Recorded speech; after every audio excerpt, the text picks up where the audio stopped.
자, 지난주에 이어서 계속해서 우리 요한복음을 보도록 하겠습니다. 지난주에 요한복음 1장 다 마치지 못하고 끝냈는데 우리가 지난주에 보던 것을 계속해서 요한복음 1장 15절부터 보도록 하겠습니다. 요한이 그에 대하여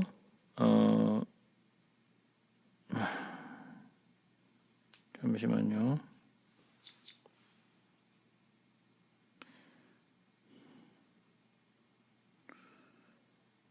맨날 우리가 뭐 하려 그러면은 맨날 이렇게 1분 전에 이렇게 또 시작하면 또 연락하시는 분들이 맨날 똑같은 비밀번호를 알려달라고 도대체 비밀번호를 몇 번을 알려줬는데 도대체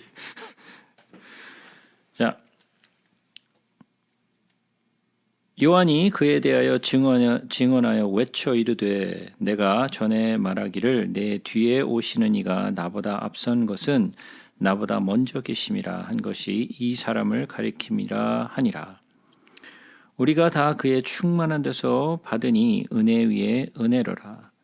율법은 모세로 말미암아 주어진 것이요 은혜와 진리는 예수 그리스도로 말미암아 온 것이라. 본래 하나님을 본 사람이 없으되 아버지 품속에 있는 독생하신 하나님이 나타내셨느니라. 제가 여러 번 그런 말씀을 드렸었는데요. 이 요한복음 1장은 굉장히 중요한 내용을 담고 있어요. 그래서 우리는 그냥 요한복음 1장을 그냥 쑥 읽고 그냥 지나가는 게 아니라 이 말씀의 본 의가 도대체 어디에 있는지, 이것이 정말 우리에게 가르치시고자 하는 것이 무엇인지를 온전히 좀 깨달았으면 좋겠어요. 그래서 우리가 자세하게 1장을 배우고 있는데 이 내용을 보시면 요한이 그에 대하여 증언하여 외쳐 이르되, 그에 대하여라는 것은 예수에 대하여라는 이야기죠. 내가 전에 말하기를 내 뒤에 오시는 이가 나보다 앞선 것은 나보다 먼저 계심이라 한 것이 이 사람을 가리킴이라 하니라. 예,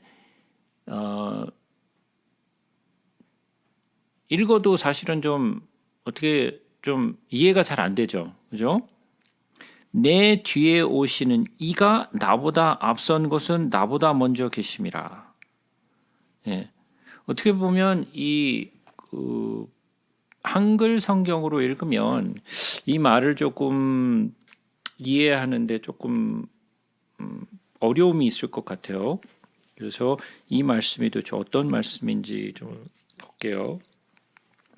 내 뒤에 오시는 이, 즉 다시 말해서 예수님은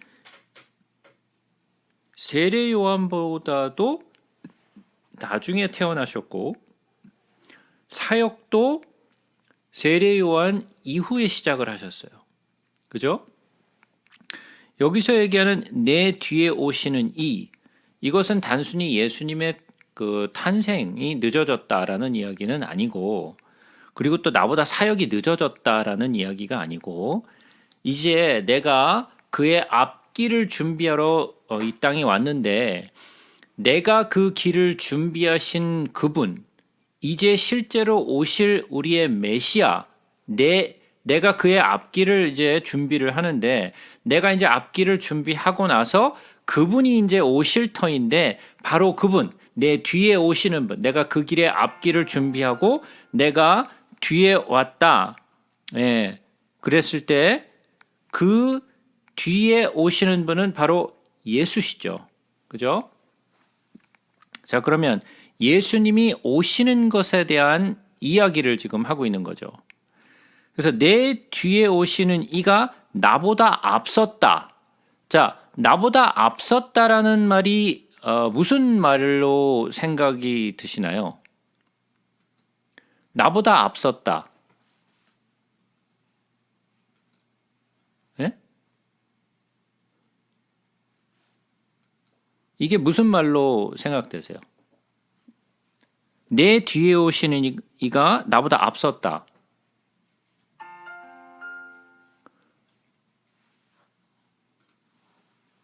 어떻게 이해하고 계세요?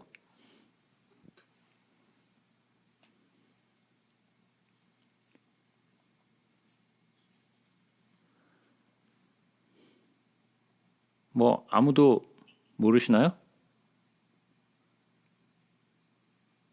그러니까 앞섰다고 하면 그분이 먼저 계시는 분, 그거 나는 따라가야 된다는 뭐이 정도 의미로구나. 예. 네, 가지고 열매고 이런 느낌처럼 그냥 그렇게 이해하고 있었거든요. 예. 그렇게 이해하기가 쉽겠죠? 그죠?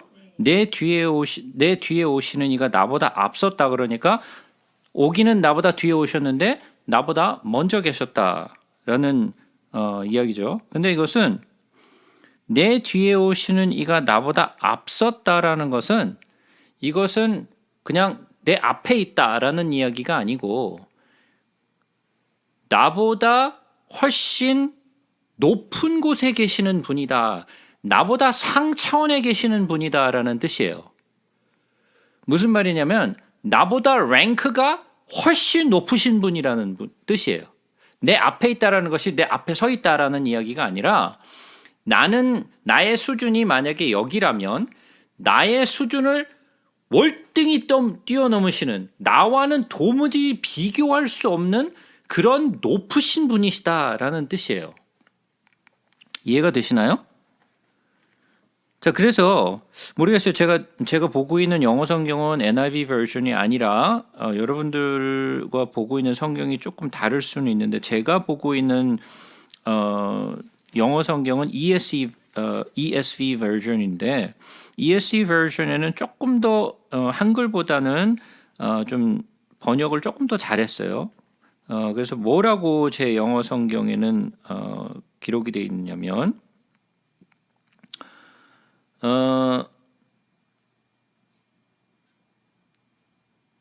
This was he of whom I said, He who comes after me ranks before me, because he was before me. 자, 무슨 말이냐면 나보다 랭크가 더 높으신 분이라는 뜻이죠.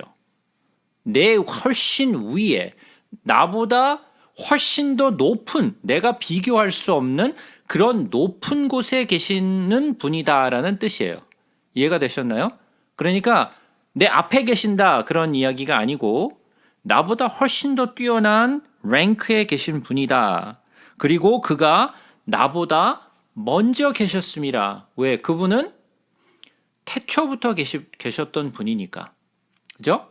그래서 그분은 내가 준비한 길을 따라서 오시는 메시아고 또 그분은 나와는 비교할 수 없는 굉장히 높은 위치에 계신 그런 분이고 또 그는 태초부터 계셨기 때문에 나보다 훨씬 이전에 계신 분이다라는 말이에요. 이해가 되셨나요? 우리가 다 그의 충만한 데서 받으니 은혜 위에 은혜로라. 자, 이 말도 조금 이상해요. 은혜 위에 은혜로라 그랬죠? 자, 그러면 우리가 다 그의 충만한 데서 받으니 은혜 위에 은혜. 그러니까 은혜가 여기 있는데 그 위에 또 은혜를 쌓은 거죠. 그래서 이렇게 마치 은혜의 탑을 쌓은 것처럼 예, 그런 느낌이 나죠. 은혜 위에 은혜로라 그러니까. 그죠? 근데 이 말씀을 가만히 보면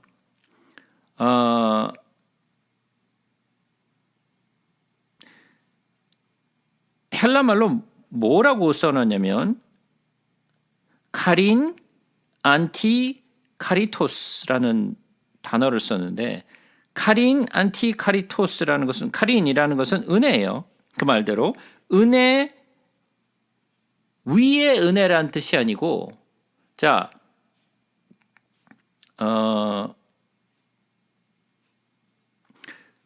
이렇게 생각해 보죠. 은혜 위의 은혜라기보다는 은혜 against 은혜. 그러면 무슨 말이 될까요? 예? 은혜 against 은혜. 그러면 어떤 뜻이 될까요?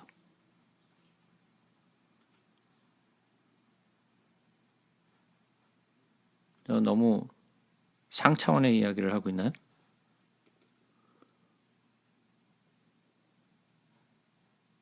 예? 안티 그러면 무슨 말이죠?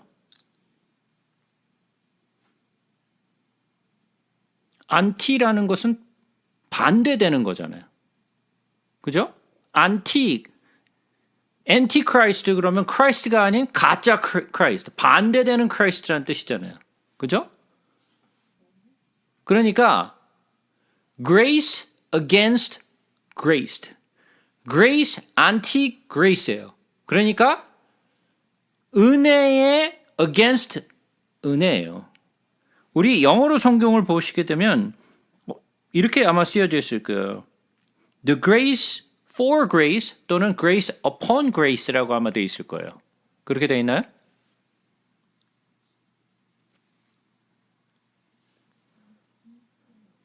예?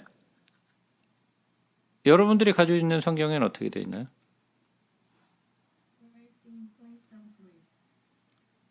뭐라고요? A grace in place of grace라고 돼 있나요? 예. 그것도 뭐 또 그 NIV 버전인가요? 예. 뭐 어쨌든 영어 성경마다도 달라요. 제 거에는 grace upon grace라고 돼 있고 뭐 그 NIV에서는 grace in place of grace. 근데 제가 말씀드렸지만 카린, 안티, 카리토스 그러니까 은혜 against 은혜라는 말은 은혜에 반대되는 은혜라는 뜻이잖아요. 그러면 의미가 조금 완전히 달라지죠. 한국말과는 조금 더 다르죠. 은혜 위에 은혜라는 말과 은혜 against 은혜라는 말은 완전히 다른 뜻이에요. 그죠?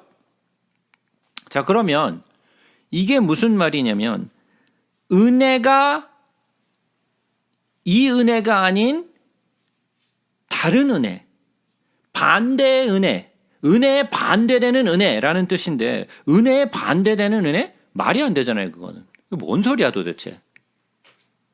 근데 그 말을 이해하기 위해서는 우리가 17절을 좀 이해해야 돼요. 17절은 뭐라고 되어 있냐면 율법은 모세로 말미암아 주어진 것이요 은혜와 진리는 예수 그리스도로 말미암아 온 것이라라는 거예요. 즉 다시 말해서 무슨 말이냐면 율법이 먼저 왔죠.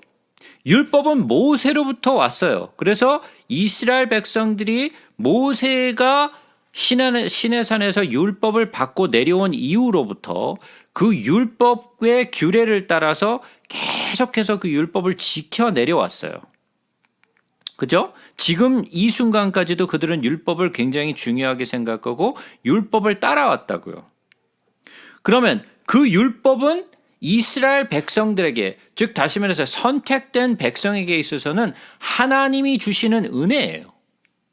그들이 그것을 이해했던지 이해하지 못했던지 율법은 하나님이 선택한 백성에게 주신 은혜인데 그들이 은혜로서 받아들이지 못했어요. 하지만 그들에게는 은혜였어요. 그런데 은혜와 진리는 예수 그리스도로 말미암아 온 것이라.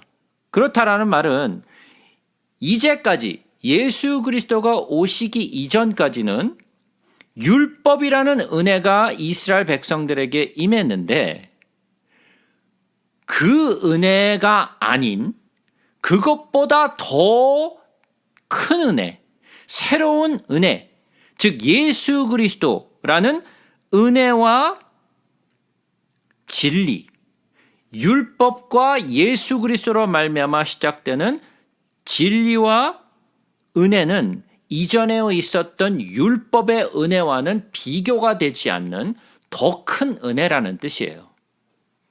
이해가 되시나요? 이 율법이라는 은혜가 아닌 그 은혜보다 더 큰 은혜, 예수 그리스도로 말미암아 시작된 은혜와 진리. 율법은 뭐죠?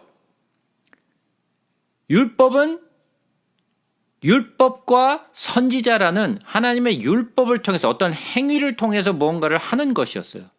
그러나 예수 그리스도는 어떤 행위로서 구원을, 행위로서 은혜를 받는 것이 아니라 믿음으로써 얻는 은혜죠. 믿음으로써 얻는 구원이고, 그죠? 행위로서 얻는 구원이 아니에요. 그러니까 행위를 하려고 노력할 필요가 없어요. 우리는 그저 예수 그리스도가 우리를 위해 십자가에서 우리를 위하여 죽으시고 부활하신 것을 믿음으로 우리는 구원을 얻은 거예요. 그죠? 그래서 은혜 위에 은혜라. 율법이라는 은혜가 아닌 그것과 다른 더 큰 은혜, 예수 그리스도로 말미암아 시작된 은혜와 진리가 우리에게 충만하게 되었다라는 이야기예요. 본래 하나님을 본 사람은 없으되 하나님 품속에서 있는 독생하신 하나님이 나타나셨느니라. 어떻게 나타났죠? 말씀이 육신이 되어 나타나셨죠. 그죠? 말씀이 육신이 되어서 이 땅에 오신 거예요. 이 땅에 오신 예수는 완전한 인자로서 그리고 또 완전한 하나님의 아들로서 오신 거예요. 뭐 반은 하나님의 아들, 반은 뭐 인자로 오신 것이 아니라 완전한 하나님의 아들이시요 완전한 인자로서 오신 거예요. 그래서 아버지 품속에 있는 독생하신 하나님이 이 땅에 오신 거예요. 그것이 요한복음 1장 1절에서부터 18절까지 예수는 누구시냐? 제가 요한복음 처음 들어갈 때 그런 말씀을 드렸어요. 이 4복음서는 모두가 다 예수에 관하여 이야기를 하고 있어요. 그죠? 그러나 우리가 알고 있는 이 공관 복음이 증거하고 있는 예수는 인자로서의 예수를 더 많이 보여줘요. 그러나 요한복음은 인자로서의 예수보다는 하나님의 아들로서의 예수의 모습을 더 많이 밝혀줘요. 그렇다면 말은 그럼 예수가 누구시냐? 예수를 알아야 우리가 아버지를 알 수 있다고 얘기를 했잖아요. 그러니까 예수를 통하지 않고선 하나님을 알 수 있는 길이 없어요. 그래서 우리가 예수를 알아야 되는 거예요. 왜? 예수님이 말씀하시기를 나는 길이요 진리요 생명이니 나로 말미암지 않고는 아버지께로 갈 자가 없다 그랬기 때문에 예수를 통하지 않고서는 도무지 하나님을 알 수가 없어요. 그래서 예수를 알아야 우리가 아버지를 알 수 있는 거예요. 그죠? 그래서 우리는 예수를 꼭 알아야 되는데 그 예수가 누구냐를 정확하게 설명해 주고 있는 것이 바로 요한복음 1장 1절에서부터 18절까지의 이 말씀이 정확한 예수는 누구신가? 그는 하나님이시요 또는 그는 독생하신 그리고 또 그는 육신을 입고 이 땅에 장막을 치러 오신 분이다라는 것을 아주 명쾌하게 설명해 주고 있는 부분이 요한복음의 내용이에요. 이 1장의 내용이에요. 처음 부분이. 그래서 요한복음의 1장 1절부터 18절까지는 여러분이 잘 이해하고 계셔야 돼요. 그래서 제가 2번이라는 시간을 걸쳐서 이 요한복음의 1장의 서두 부분을 설명드린 이유가 여기가 가장 예수가 누구시냐를 정확하게 설명하고 있는 부분이기 때문에 제가 시간이 좀 걸려도 이 부분을 조금 더 자세하게 설명을 드린 이유예요. 그래서 여러분들이 이제는 이 요한복음에 대해서 좀 요한복음을 읽으실 때 그냥 쭉 읽고 그냥 넘어가는 것이 아니라 이 요한복음의 내용이 어떠한 내용인가를 자세하게 숙지하고 계세요. 만약에 잘 또 이해가 안 된다 그러면 다시 한번 또 들어보시고 다시 한번 이해를 하세요. 아시겠죠? 자, 그러면 19절부터 보겠습니다. 유대인들이 예루살렘에서 제사장들과 레위인들에게 요한에게 보내어 내가 누구냐 물을 때에 요한의 증언이 이러하니라. 요한이 드러내어 말하고 숨기지 아니하니 드러내어 하는 말이 나는 그리스도가 아니라 한데 또 묻되 그러면 누구냐 내가 엘리야냐? 이르되 나는 아니라. 또 묻되 내가 그 선지자냐? 대답하되 아니라. 또 말하되 누구냐? 우리를 보낸 이들에게 대답하게 하라. 너는 내게 대하여 무엇이라 하느냐? 이르되 나는 선지자 이사야의 말과 같이 주의 길을 곱게 하라고 광야에서 외치는 자의 소리로라 하니라. 그들은 바리새인들이 보낸 자라. 또 물어 이르되 내가 만일 그리스도도 아니요 엘리야도 아니요 그 선지자도 아닐진데 어찌하여 세례를 베푸느냐? 요한이 대답하되 나는 물로 세례를 베풀거니와 너희 가운데 너희가 알지 못하는 사람이 섰으니 곧 내 뒤에 오시는 그이라. 나는 그의 신발끈을 풀기도 감당하지 못하겠노라 하더라. 이 일은 요한이 세례 베풀던 곳 요단강 건너편 베다니에서 일어난 일이니라. 자, 세례 요한에 관한 내용은 우리가 여러 번 마태복음부터 누가복음에 이르기까지 여러 번 보았어요. 그죠? 그래서 제가 세례 요한에 대해서는 충분하게 설명드렸으니까 그 부분에 대해서는 제가 좀 설명하지는 않겠지만 몇 군데만 제가 짚고 넘어갈게요. 유대인들이 예루살렘에서 제사장들과 레위인들을 요한에게 보냈다. 근데 그 사람들은 바리새인이라 그랬어요. 바리새인들이 요한에게 보낸 거죠. 왜? 세례 요한이 갑자기 혜성처럼 나타나서 회개하라 천국이 가까웠느니라라고 외치고 또 많은 이스라엘 백성들에게 세례를 요단강에서 세례를 주었기 때문이죠. 그래가지고 그럼 당신은 그리스도냐라고 물어보니까 나는 그리스도가 아니라 그랬더니 21절에 묻죠. 또 묻되 그러면 누구냐? 내가 엘리야냐? 이르되 나는 아니라. 또 묻되 내가 선지자냐? 대답하되 아니라. 자, 그러면 이 바리새인들이 보낸 제사장들과 레위인들이 요한에게 물어보기를 너 그리스도냐? 아니다. 너 그럼 엘리야냐? 아니다. 그러면 넌 선지자냐? 그것도 아니다. 그건 뭐야 도대체? 예? 뭐 하는 거야 그러면? 그리스도도 아니고 엘리야도 아니고 선지자도 아니고 뭐라는 거야 그럼? 예? 예. 그는 광야에 외치는 소리로서 예수의 길을 준비하러 온 사람이지 선지자도 아니요 엘리야도 아니요 그리스도도 아니에요. 자, 그러면 이 내용에서 바리새인들이 기다리고 있었던 것이 무엇인지 나타나요. 그들이 기다리고 있는 것은 뭐예요? 메시아죠. 예? 메시아예요. 또 그들이 기다리고 있는 건 뭐예요? 선지자요. 어떤 선지자? 뭐 대단한 선지자겠죠. 여기서 엘리야는 얘기지만 예. 여기서 기다리고 있는 선지자는 어떤 선지자냐? 그것은 말라기서에 기록된 선지자죠. 말라기서에 뭐라고 기록을 했죠? 예? 구약의 마지막이 말라기서인데 말라기서에서 기록된 선지자가 누구예요? 우리 말라기서로 한번 가서 보겠습니다.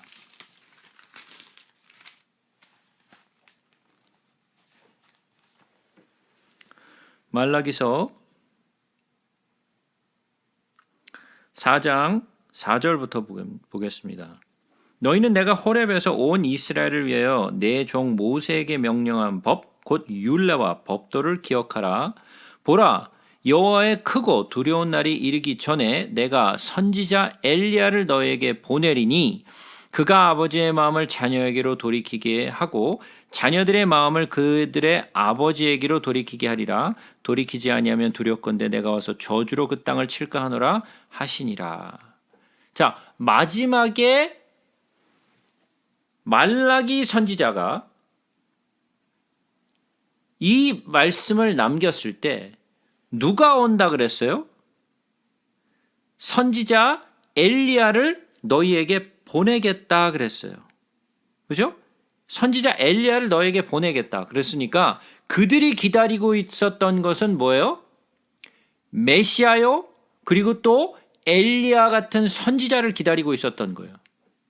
그것이 그들이 목을 매면서 기다리고 있었어요. 얼마 동안? 400년이 넘도록 기다려온 거예요. 하나님이 선지자를 그 400년이 넘도록 보내지 않으셨어요. 근데 지금 세례 요한이 선지자처럼 갑자기 혜성같이 나타나가지고 모든 사람들이 그에게로 다 몰렸어요. 모든 어텐션이 그에게로 다 쏠려 있었어요. 그에게 왔을 때 사람들은 무슨 생각을 했냐? 아, 우리가 기다리던 그 메시아. 아, 우리가 기다리던 그 선지자 엘리야가 드디어 왔나 보다. 라고 생각을 했죠. 그래서 물은 거예요. 그리스도냐? 아니다. 엘리야냐? 아니다. 선지자냐? 아니다. 그건 뭐예요?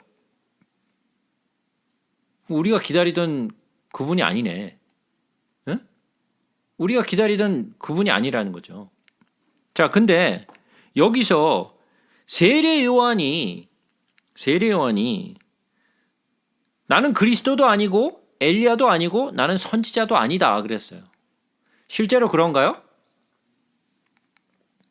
아니요, 요한이 엘리야 선지자 마지막 선지자. 요한은 자기 스스로 자기가 어떤 위치에서 왔는지 몰랐어요.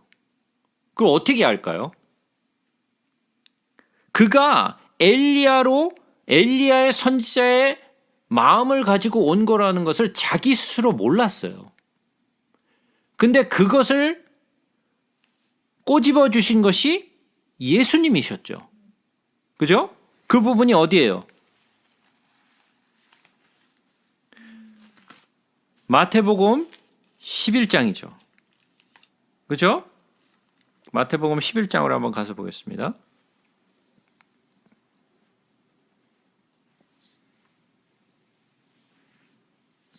마태복음 11장 2절부터 보겠습니다. 요한이 옥에서 그리스도께서 하신 일을 듣고 제자들을 보내어 예수께 여짜오되 오실 그이가 당신이오니이까? 우리가 다른 일을 기다리오리까? 자, 지금 세례 요한은 옥에 갇혀 있는 상태예요. 지금 옥에 갇혀 있는데 그가 자기의 제자를 보내서 예수님께 보내갖고 물은 게 뭐냐면 당신이 그리스도십니까? 당신이 정말 그 사람입니까? 아니면 당신이 아니라면 우리가 다른 사람을 기다려야 됩니까? 라고 물었어요. 그러면 세례 요한은 언뜻 보기에 자기 할 일을 확실하게 알고 있었던 것 같으면서도 자기 스스로도 확신이 없었던 거예요. 예수가 그리스도라는 것을 자기가 증거했으면서도 자기 스스로 의심을 가졌던 사람이었어요. 그죠? 근데 예수님이 뭐라고 하는지 보자고요.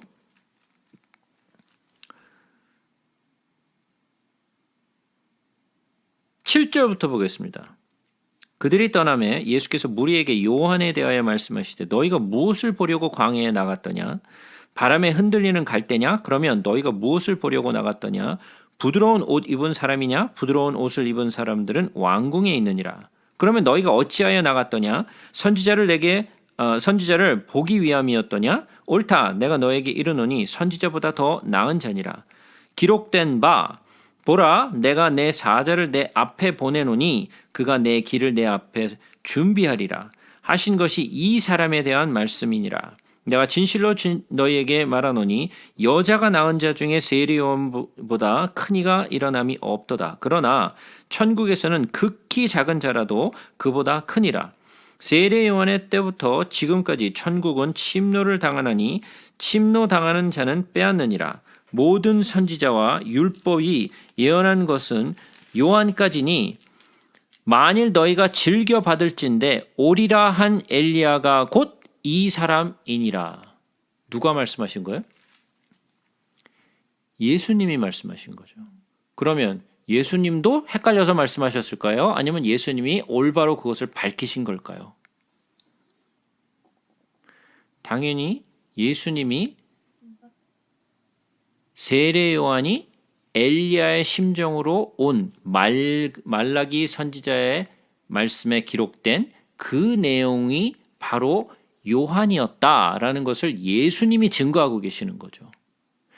세례 요한 스스로는 이 부분에 대해서 잘 이해하지 못하고 또 그 부분에 대해서 스스로 의심을 했어요.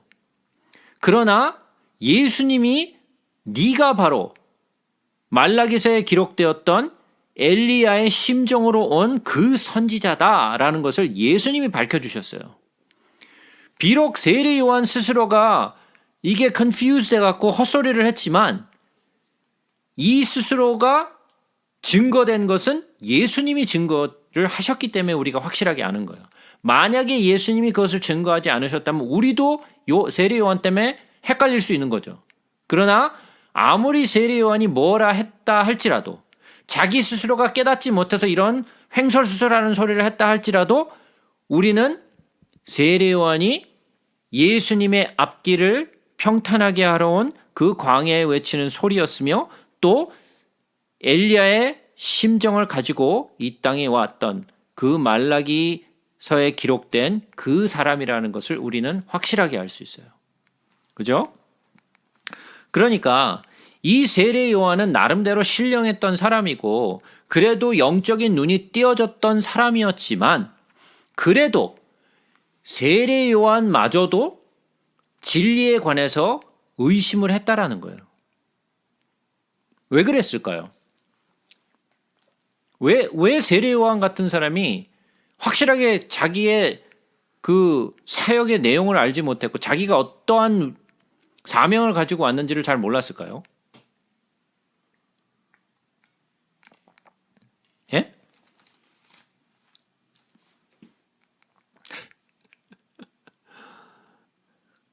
제가 그냥 벽을 보고 얘기하는 것 같아요. 벽을 보고.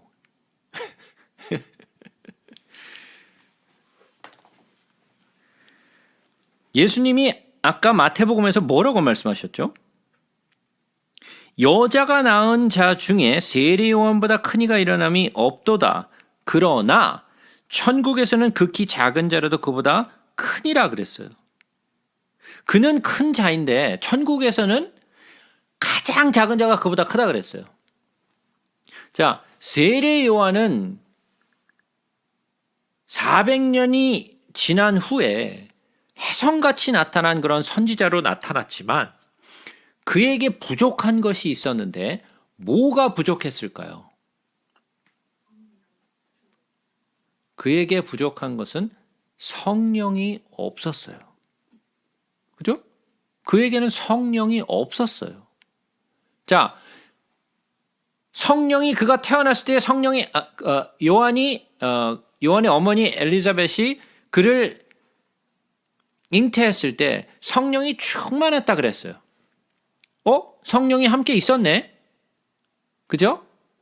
그러나 그에게 없었던 것은 뭐예요?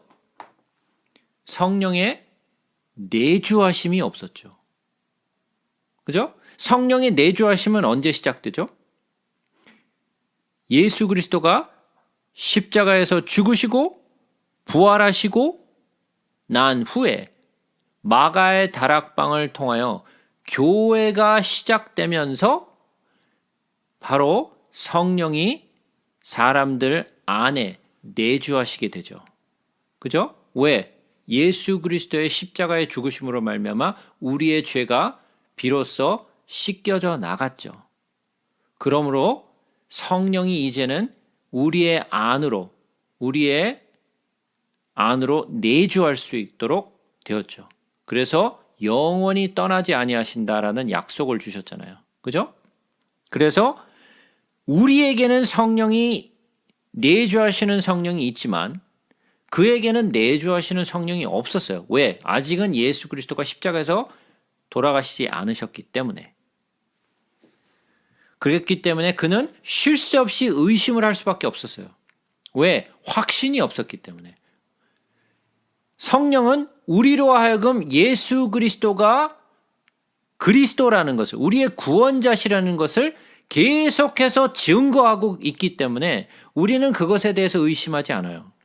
그러나 성령이 내주하심이 없는 사람은 끊임없이 의심을 해요. 왜? 내 안에서 증거하시고 계시는 이가 계시지 않기 때문에 그래요. 그래서 제가 여러 번 말씀드렸죠. 그냥 예수 그리스도를 믿습니다라고 되는 것이 아니라고. 뭐를 받아야 된다고요? 성령을 받아야 된다라고 제가 말씀을 드렸어요.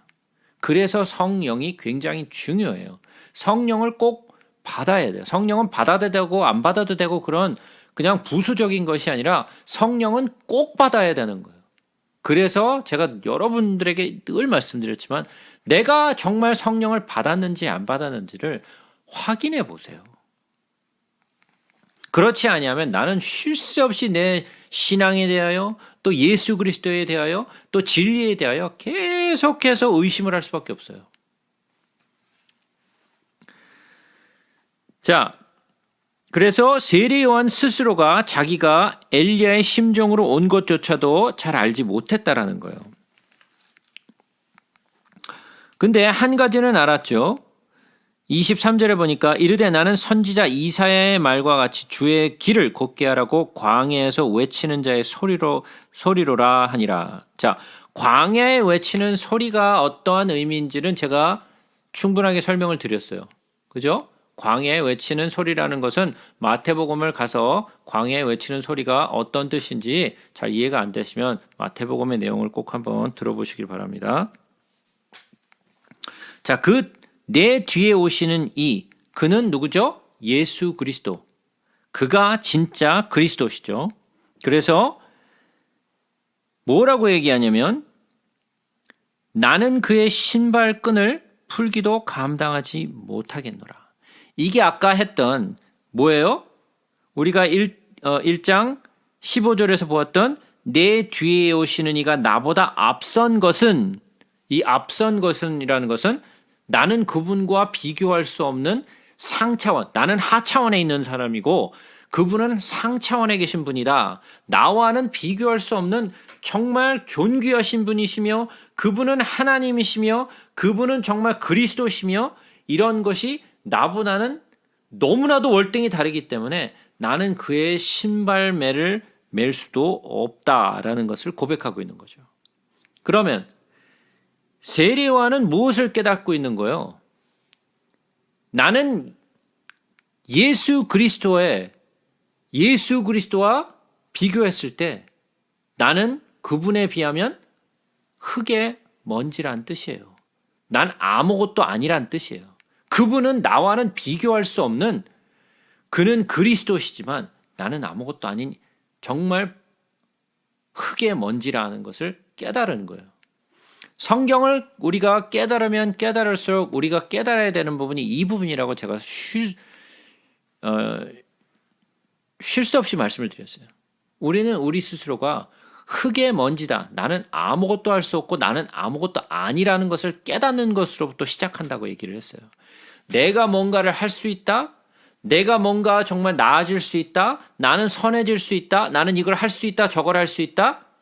천만의 말씀. 성경은 정확하게 우리에게 말해주고 있어요. 너는 아무것도 할 수 없다라고 말씀을 하고 계세요.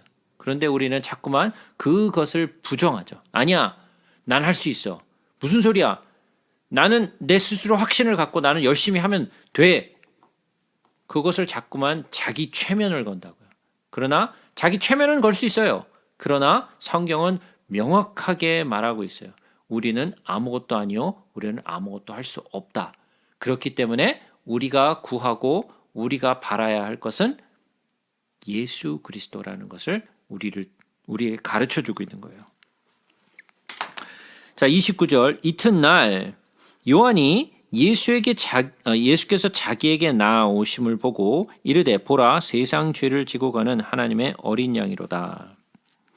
내가 전에 말하기를 내 뒤에 오는 사람이 있는데 나보다 앞선 것은 그가 나보다 먼저 계심이라 한 것이 이 사람을 가리킴이라.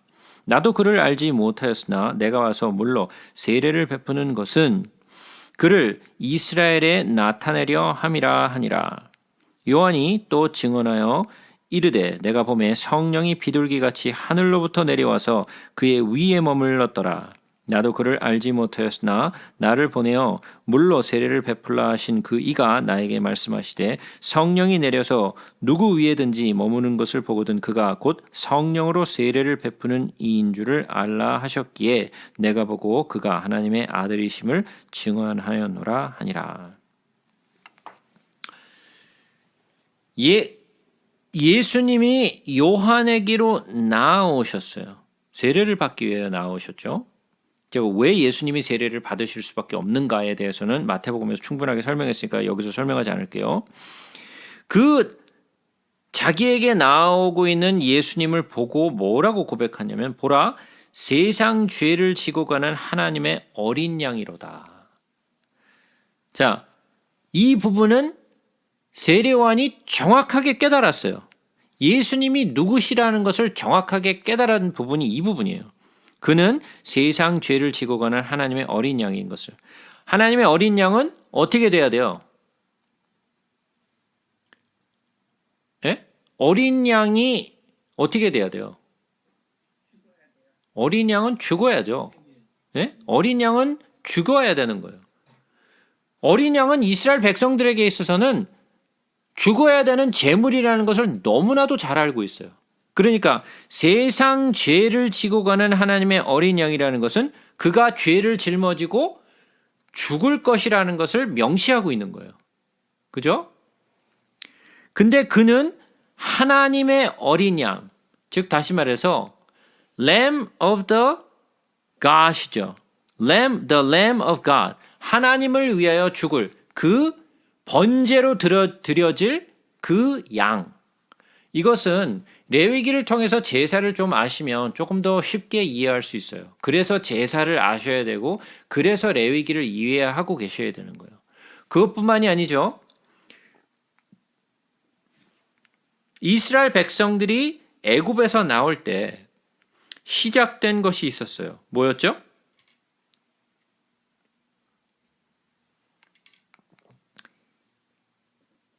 이스라엘 백성들이 애굽에서 나올 때 시작된 것은 유월절이었어요.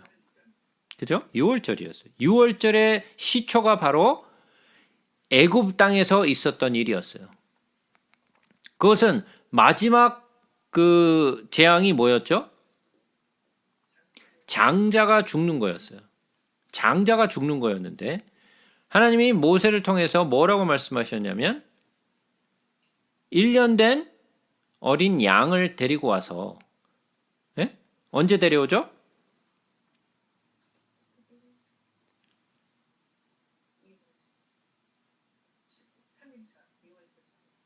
예?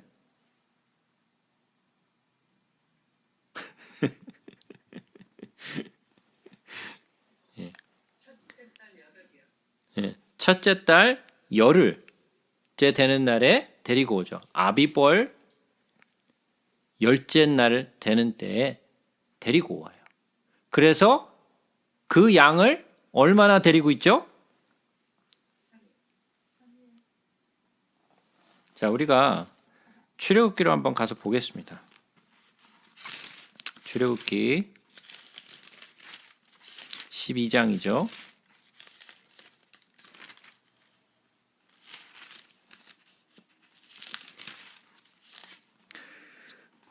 출애굽기 12장. 여호와께서 애굽 땅에서 모세와 아론에게 일러 말씀하시되 이 달을 너희에게 달의 시작 곧 해 첫 달이 되게 하고, 이게 아비벌이죠. 그러니까 이게 원래는 일곱째 달이었죠.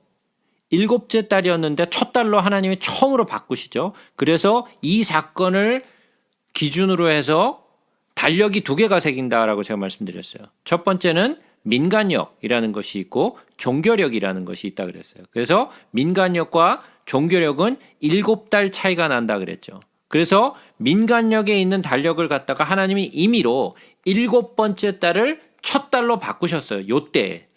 그래서 요 아비벌이 첫째 달이 되죠. 원래는 티슈리가 그 첫 달이 돼야 되는데 그렇게 되지 않고 아비벌이 되죠. 자, 그러면 이 달을 너에게 달의 시작 곧 해 첫 달이 되게 하고 너희는 이스라엘 온 회중에게 말하여 이르라. 이달 열흘에 너희가 각자가 어린 양을 취할지니 각 가족대로 그 식구를 위하여 어린 양을 취하되 그 어린 양에 대하여 식구가 너무 적으면 그 집에 이웃과 함께 사람 수를 따라서 하나를 취하여 각 사람이 먹을 수 있는 분량에 따라서 너희 어린 양을 계산할 것이며 너희 어린 양은 흠없고 1년 된 수컷으로 하되 양이나 염소 중에서 취하고 이달 열 나흘까지 간직하였다가 해 질 때 이스라엘 회중이 그 양을 잡고 그 피를 양을 먹을 집 좌우 문설주와 임방에 바르고 그 밤에 그 고기를 불에 구워 무교병과 쓴 나물과 아울러 먹되 날것으로나 물에 삶아서 먹지 말고 머리와 다리와 내장을 다 불에 구워 먹고 아침까지 남겨두지 말며 아침까지 남은 것은 곧 불사르라. 너희는 이것을 이렇게 먹을지니 허리에 띠를 띠고 발에 신을 신고 손에 지팡이를 잡고 급히 먹으라. 이것이 여호와의 유월절이니라 그랬어요. 이것이 유월절의 시초죠. 그죠? 그래서 양을 그 첫째 달 10일에 데리고 와서 열 나흘, 그러니까 사흘 동안 데리고 있죠. 나흘 동안 데리고 있다가 그 양을 잡죠. 그 양을 잡아서 피를 받아서 그 피는 문설주와 임방에 바르고 그 잡은 어린 양은 구워서 먹어야 돼요. 그건 삶아서 먹으면 안 돼요. 구워서 먹어야 돼요. 불에 태워서 먹어야 되는데 이 어린 양은 그냥 막 먹는 게 아니라 어떻게 먹어야 돼요? 예? 통째로 먹어야 돼요. 통째로. 남은 것 없이 통째로 다 먹어야 돼요. 그렇게 되어 있는 집은 그 죽음의 천사가 왔을 때 피가 발려져 있으면 유월했다, 넘어갔다 그래서 유월절이라고 얘기를 하잖아요. 그죠? 자, 그러면 어린 양이 죽었기 때문에 그리고 어린 양의 피를 문설주와 임방에 발랐기 때문에 그 집 안에 있는 장자는 죽지 않았어요. 그 장자를 위해서 죽은 것이 무엇이냐? 바로 이 어린 양이었어요. 어린 양이 죽었기 때문에 그 집 안에 있는 장자는 죽을 필요가 없었어요. 이것이 바로 뭐예요? 예수 그리스도의 피를 보여주고 있는 거죠. 이 어린 양은 예수 그리스도예요. 그것을 잘 알고 있는 것이 이스라엘 백성들이에요. 왜냐? 이스라엘 백성들에게 있어서 유월절은 굉장히 중요한 절기예요. 그리고 그 7대 절기 중에 제일 첫 번째 절기죠. 그죠? 첫 번째 절기가 유월절부터 시작돼요. 그렇기 때문에 그들에게 있어서 어린 양이라는 것은 아주 머릿속에 각인이 돼 있어요. 근데 뭐라고 얘기해요? 다시 요한복음으로 돌아와서 세례요한이 예수님을 보고 뭐라고 하느냐? 보라, 세상 죄를 지고 가는 하나님의 어린 양이로다. 자, 그러면 그들에게 머릿속에 퍼뜩 든 것은 뭐예요? 그는 죽어야 될 거라는 거죠. 무엇을 위하여? 우리의 죄를 위하여. 자, 내가 전에 말하기를 내 뒤에 오는 사람이 있는데 나보다 앞선 것은 그가 나보다 먼저 계심이라. 왜? 그분은 하나님이시오. 그분은 나보다 내가 태어나기 이전부터 계셨던 분이라는 거죠. 나도 그를 알지 못하였으나 진짜 몰랐을까요? 세례 요한은 예수님의 사촌이에요. 그죠? 그래서 마리아가 엘리자벳 집에 찾아갔었죠. 그죠? 그러면 엘리자벳과 마리아는 사촌이란 말이에요. 자, 그러면 예수님과 세례 요한도 사촌이에요. 그러면 몰랐겠어요, 서로? 몰랐을 리가 없죠. 그는 자기 사촌이라는 것을 잘 알았어요. 그러나 세례 요한이 나도 그를 알지 못하였으나라는 말은 인간적으로 예수님이 자기의 사촌이라는 것은 알고 지내왔겠지만 그러나 그가 그리스도이신 것을 나는 몰랐다라는 이야기예요. 사람으로서 자기의 사촌으로서 몰랐다라는 이야기가 아니라 그가 그리스도인 줄은 나는 몰랐다라는 얘기예요. 나도 그를 알지 못했으나 내가 와서 물로 세례를 베푸는 것은 그를 이스라엘에 나타내려 함이로라. 자, 우리의 신앙 역시 마찬가지예요. 우리는 이제 내가 예수 그리스도를 믿어서 나는 구원받았으니까 나는 이걸로 만족해로 끝나는 것이 아니라 우리가 이 땅에 남아있는 이유, 우리가 구원을 받고 예수 그리스도로 말미암아 나의 죄의 씻김을 받고 내가 성령을 받아서 구원을 얻었다 할지라도 우리에게 주어진 임무가 있는데 그 임무가 무엇이냐? 나의 삶을 통하여 예수 그리스도를 증거하는 거예요. 나의 삶을 통하여 예수 그리스도를 나타내는 것이에요. 그것이 우리의 궁극적인 삶의 목적이에요. 이 땅에 와서 돈 많이 벌어가지고 좋은 차 타고 좋은 큰 집에서 사는 것이 우리의 삶의 목적이 아니고, 돈 많이 벌어가지고 사업장을 확장하는 게 우리의 삶의 목적이 아니고, 예수 그리스도를 증거하고 예수 그리스도를 모든 이들에게 나타내는 것이 우리의 삶의 목적이에요. 근데 우리는 그 삶의 목적을 잃어버렸어요. 그 삶의 목적은 잊어버리고 그 삶의 목적이 아닌 무엇을 쫓아 살고 있어요? 돈 버는 것. 열심히 일해서 내 노후를 걱정해서 내 노후를 편안하게 사는 것이 내 삶의 목적이 돼버렸단 말이에요. 그죠? 예수 그리스도가 나의 삶의 목적이 아니라 나의 풍요, 나의 삶이 목적이 돼버렸어요. 그러니까 우리는 이 땅에 온 목적을 잃어버린 사람이 돼버린 거예요. 많은 사람들이 자기가 이 땅에 왜 왔는지 몰라요. 그래서 스스로 묻고 있죠. 철학적으로 묻고 있어요. 나는 어디서 와서 어디로 가는가? 나는 왜 왔는가? 그걸 철학적으로 질문하고 있잖아요. 그죠? 수많은 책을 쓰고 그 수많은 책을 읽고 사람들은 고민해요. 난 도대체 어디서 왔고 어디로 가는가? 나는 누구인가? 나는 이 땅에 왜 왔는가? 그걸 고민하고 앉았다고요. 성경에는 그 내용을 우리의 삶의 목적을 정확하게 기록하고 있는데도 불구하고 그건 보이지가 않아요. 그건 내가 원하는 게 아니니까. 그러니까 우리는 이 땅에 온 삶의 목적을 따라서 사는 사람이 아니라 나의 궁극적인 목적을 위해서 사는 사람이에요. 대부분이.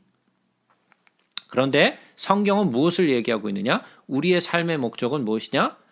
그를 나타내기 위하여. 그리스도, 즉 다시 말해서 예수를 나타내기 위함이에요. 그것이 우리의 삶의 목적이라는 거죠. 여러분들이 그건 아니에요. 전 딴 거예요. 라고 말씀하실 수도 있고 또 그것을 믿으실 수도 있어요. 여러분들이 믿는 것은 자유예요. 그러나 성경이 뭐라고 얘기하고 있는가? 우리의 삶의 목적은 예수를 나타내는 것. 그것이 우리의 목적이라는 거예요. 요한이 또 증언하여 이르되 내가 보매 성령이 비둘기같이 하늘로부터 내려와서 그의 위에 머물렀더라. 그것이 우리가 마태복음 또 마가복음에서 보았던 누가복음에서도 보았던 내용이었죠. 뭐요? 하늘에 성령이 비둘기같이 내려오면서 음성이 들렸죠. 무슨 음성이 들렸어요? 이는 내 사랑하는 뭐라고요? 내 사랑하는 이는 내 사랑하는 아들이라. 그러니까 그가 그 음성을 들었죠. 그래서 나도 그를 알지 못하였으나 나를 보내어 물로 세례를 베풀라 하신 그 이가 나에게 말씀하시되 성령이 내려서 누구에든지 머무는 것을 보거든 그가 곧 성령으로 세례를 베푸는 이인 줄을 알라 하셨기에 내가 보고 그가 하나님의 아들이심을 증언하였노라. 자, 그러면 이 요한복음이 나타내고 있는 것이 뭐예요, 지금? 세상 죄를 지고 가는 하나님의 어린 양. 그죠? 독생하신 하나님, 하나님의 아들. 지금 이런 것들이 이 요한복음에서 등장하는 말이에요. 즉 다시 말해서 예수 그리스도가 누구시냐? 그는 그리스도시요, 그는 독생하신 하나님이요, 그는 말씀이 육신이 되어서 오신 분이요, 그분은 그리스도시요, 그는 하나님의 어린 양이다라는 것을 증거하고 있어요. 이러한 내용들은 요한복음에 계속해서 걸쳐서 나오는 내용이에요. 이것은 그래서 우리가 바로 이 요한복음의 내용을 보면서 아, 예수님이 누구시구나라는 것을 정확하게 알 수 있는 거예요. 우리가 그냥 대충 생각해서 예수님은 그런 분이시겠지라고 생각하고 있는 것이 아니라 성경을 통하여 정확하게 예수 그리스도가 누구신지를 증거하고 있는 거죠.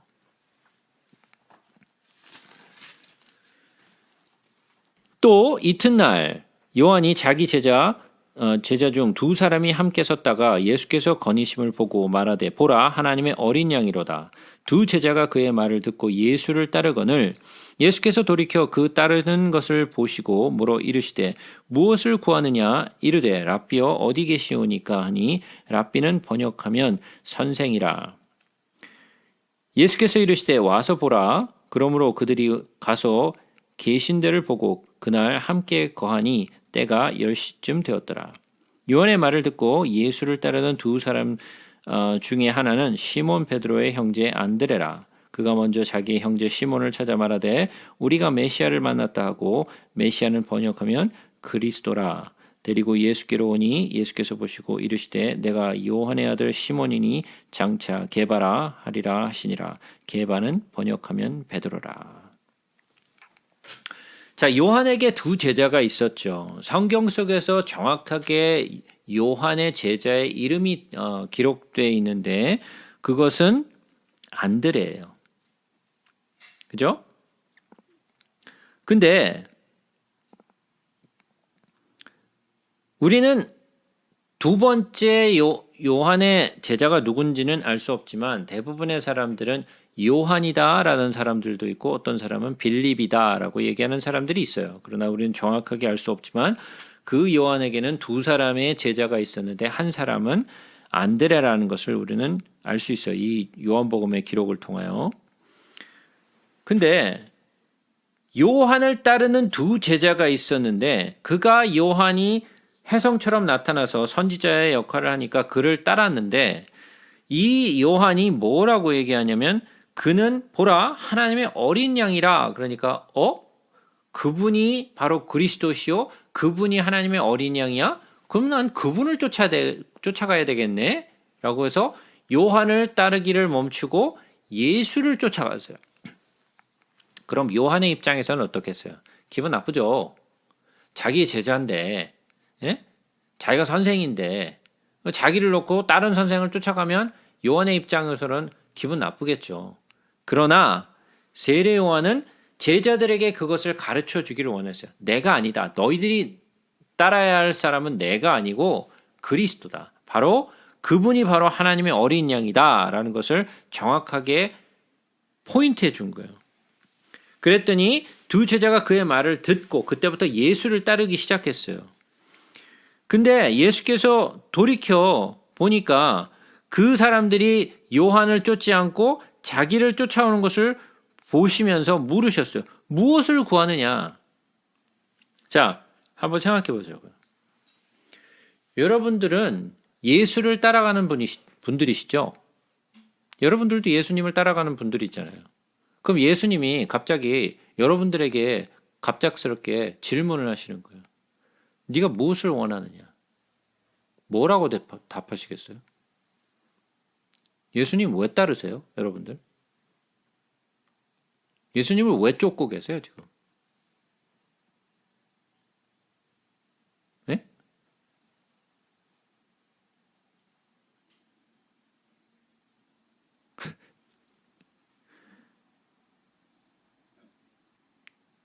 몰라요? 쫓아가는데 왜 쫓아가고 있는지 몰라요? 영생 때문이 아닐까요? 제가 한번 토크쇼를 보는데 오페라 토크쇼에서 모든 사람들은 대가를 원한다. 아, 종교 생활을 하는 사람, 모든 사람들이 대가를 원하는데 자신의 생각으로는 뭐 이제 종교인들은 아마 그 대가가 영생을 위해서 그런 거 아닌가 그렇게 말해요. 옛날에 어렸을 때 동네에 그 소독차가 다녔었어요. 기억하시나요? 연기를 막 하얀 연기를 그냥 뿡뿡뿡뿡 막 뭐 터트리면서 지나다던 그 소독차가 있었어요. 예? 동네 방네를 돌아다니면서 소독차가 오죠. 그 소독차가 오면은 아이들이 막 정신없이 그 소독차 뒤를 쫓아다니면서 막 달려다녔어요. 그죠? 기억하시나요? 네. 예, 여러분들도 그거 쫓아가서 막 뛰어다니셨나요? 네. 아니, 아이들이 그 차만 오면 막 그렇게 쫓아다녔어요. 그죠? 근데 그 쫓아다니는 게 어땠겠어요? 미친 짓이죠. 그, 아니, 그거를 다 맡아가면서, 예? 얼마나 독하겠어요, 그거. 근데 그런 거 아랑곳하지 않고 그 소독차를 막 쫓아다녔어요. 저는 안 쫓아다녔어요. 한 번도 쫓아다닌 적이 없어요, 저는. 근데 아이들이 쫓아다니는 거를 수도 없이 많이 봤어요. 아이들이 미친 듯이 그 소독차를 쫓아다니는데 왜 쫓아다니는지도 모르고 쫓아다녀요. 그냥 예? 예, 하얀 연기가 확 나오고 신기하니까 신기하니까 막 아이들이 그냥 쫓아가면 막 아이들이 점점 늘어나. 예? 하나가 가니까 두 해가 붙고 두 해가 가니까 세 해가 붙고 세 해, 넷, 다섯, 여섯 막 그러면 막 이제 나중엔 떼거지로 다녀요. 동네 애들이 다 돌아다녀. 근데 왜 쫓아다니니? 라고 물어보면 몰라. 왜 쫓아다니는지. 예?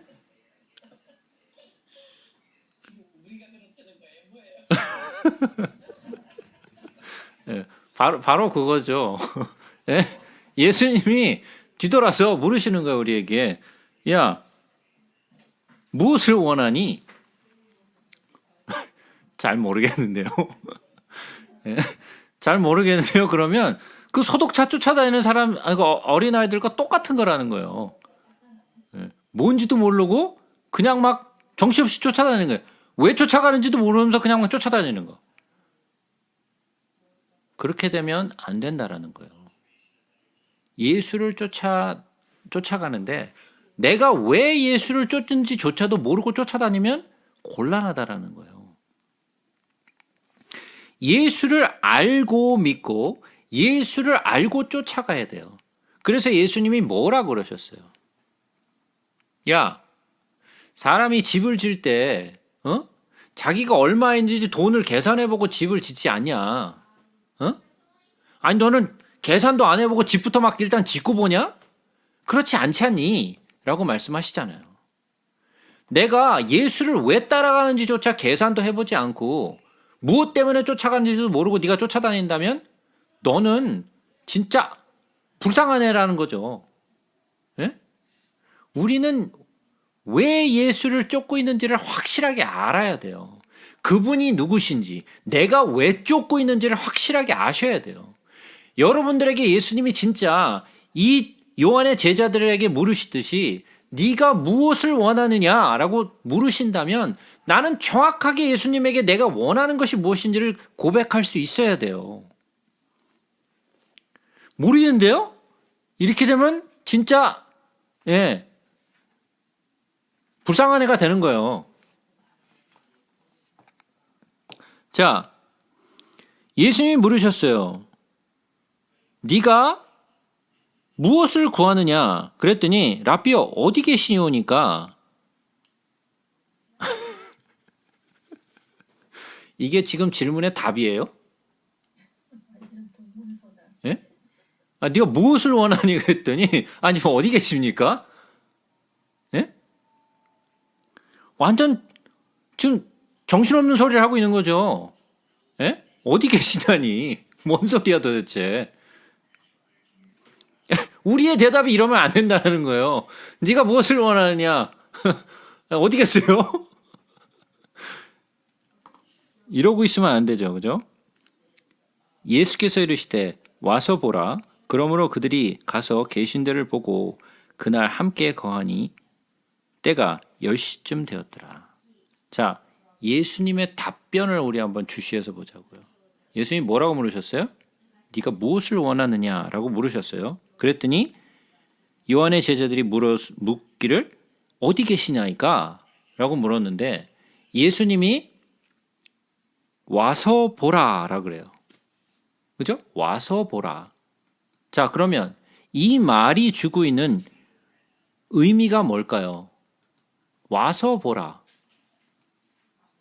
자, 우리가 성경 속에서 배워야 되는 것이 있는데 그것이 뭐냐면 예수께로 나아와야 되는 거예요. 그죠? 예수께로 나아와야 돼요. 예수께로 나아오지 않으면 예수를 온전히 알 수가 없어요. 예? Come. 오라. 어디로? 예수께로. 예수께로 오라는 거예요. 그러면 you will see. 와서 보라라는 것은 come and you will see 라는 뜻이에요. 그러면 제일 첫 번째가 뭐예요? 예수께로 와야 되는 거예요. 둘째가 뭐예요? 예수께로 오는 자만이 볼 수 있다라는 거예요. 예수께 나오지 않으면 그를 볼 수 없어요. 많은 사람들이 이렇게 물어보죠. 내게 예수를 보여달라. 내게 하나님을 보여달라. 그럼 내가 믿겠다라고 얘기를 하죠. 그죠? 내게 보여달라. 나에게 보여주면 내가 믿겠다. 근데 성경은 뭐라고 얘기해요? 예수께 나오라.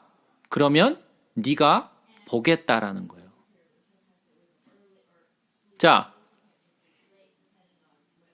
창세기에 하나님이 이삭을 모리아 산으로 가서 드리라 그랬어요. 모리아 산까지 며칠 거리라고요? 예, 3일 길이었어요. 그죠? 3일 길이었어요.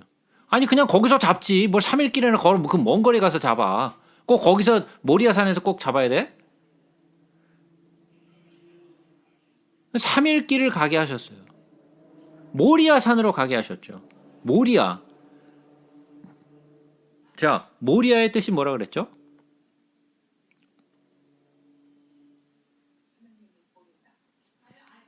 하나님이 보인다.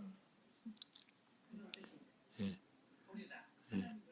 예. 라아라는 뜻이라 그랬죠. 라아. 예.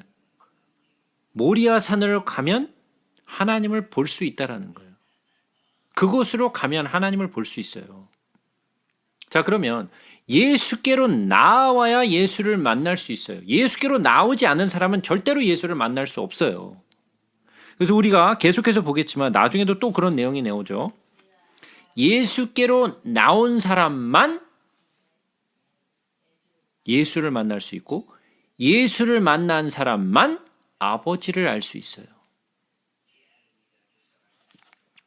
자, 와서 보라. Come and you will see. 요한이 말을 듣고 예수를 따르는 두 사람 중에 하나는 시몬 베드로의 형제 안드레라. 그러니까 시몬 베드로의 동생이죠. 안드레는. 그가 먼저 자기의 형제 시몬을 찾아 말하되 우리가 메시아를 만났다 하고 메시아는 번역하면 그리스도라. 메시아를 번역하면 그리스도가 아니라 메시아는 히브리 말이죠. 그리스도는 헬라 말이에요. 그러니까 마치 그냥 헬라어와 히브리어를 말한 것뿐이에요. 메시아, 그리스도 이건 같은 말이에요. 번역하면 그리스도라. 메시아는 그리스도, 그리스도는 메시아라는 뜻이죠. 그리고 예수께로 오니 누가 왔어요? 시몬이 나왔죠. 그죠? 안드레가 시몬을 데리고 왔잖아요. 누구에게로 왔어요? 예수께로 오니. 제가 아까 말씀드렸죠. 예수께로 나와야 된다라고 제가 말씀드렸어요.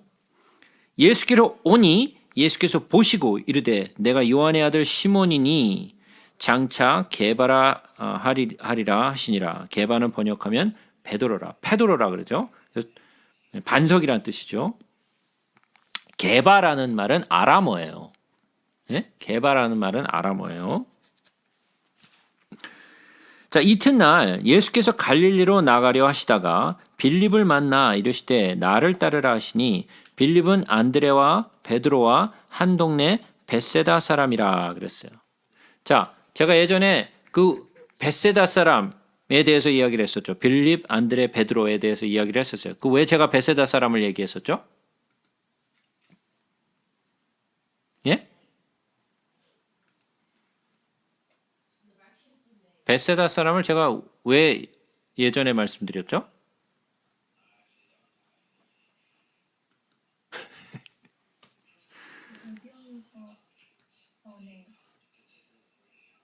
예?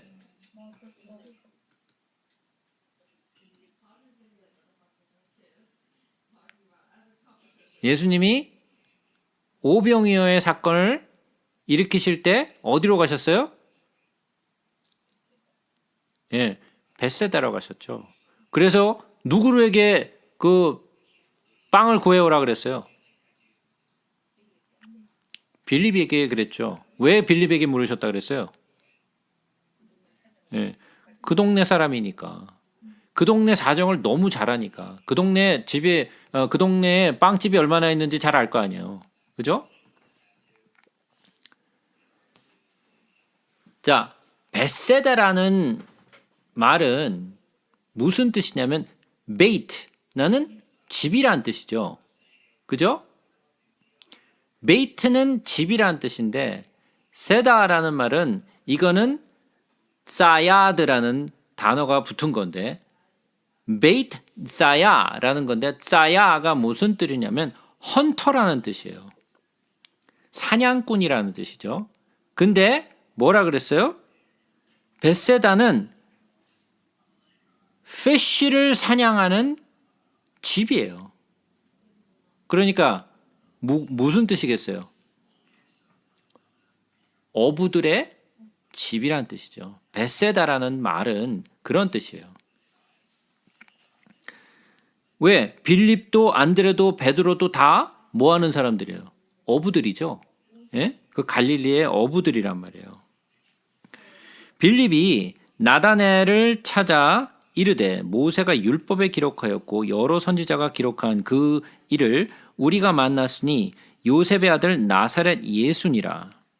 나다나엘이 이르되 나사렛에서 무슨 선한 것이 날 수 있느냐? 빌립이 이르되 와서 보라 하니라. 예수께서 나다나엘이 자기에게 오는 것을 보시고 그를 가리켜 이르시되 보라 이는 참으로 이스라엘 사람이라. 그 속에 간사한 것이 없도다. 나다나엘이 이르되 어떻게 나를 아시나이까? 예수께서 대답하여 이르시되 빌립이 너를 부르기 전에 내가 무화과 나무 아래에 있을 때 보았노라. 나다나엘이 대답하되 랍비여 당신은 하나님의 아들이시요 당신은 이스라엘의 임금이로소이다.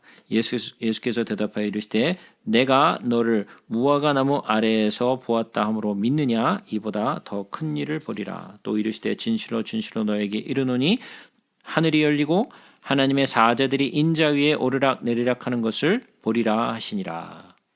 자, 우리가 이 내용을 잠깐 좀 살펴보자고요. 자,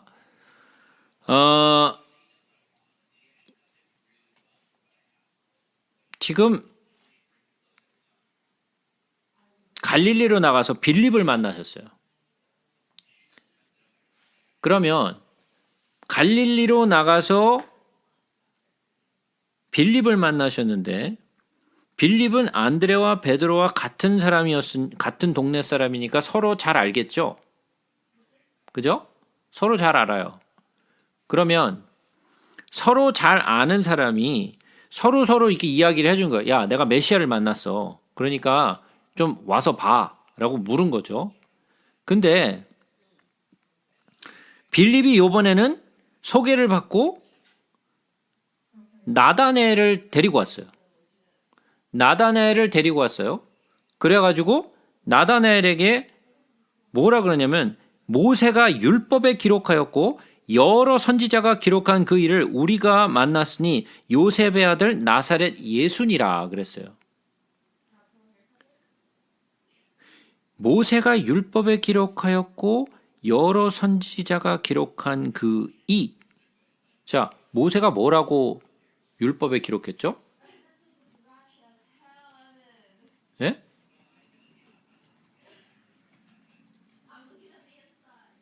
뭐라고 얘기했어요? 모세가.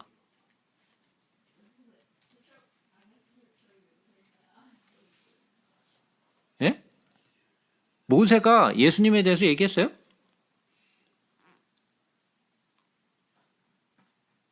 예? 뚜렷하게 기억은 안 나요. 모세가 얘기한 거.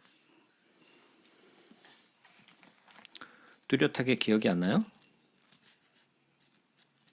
뚜렷하게 기억이 너무 오래돼서 기억이 안 나겠죠, 그죠? 뭘 배웠는지조차도 기억이 잘 안 나죠, 그죠? 자, 우리가 신명기를 한번 가서 보겠습니다. 신명기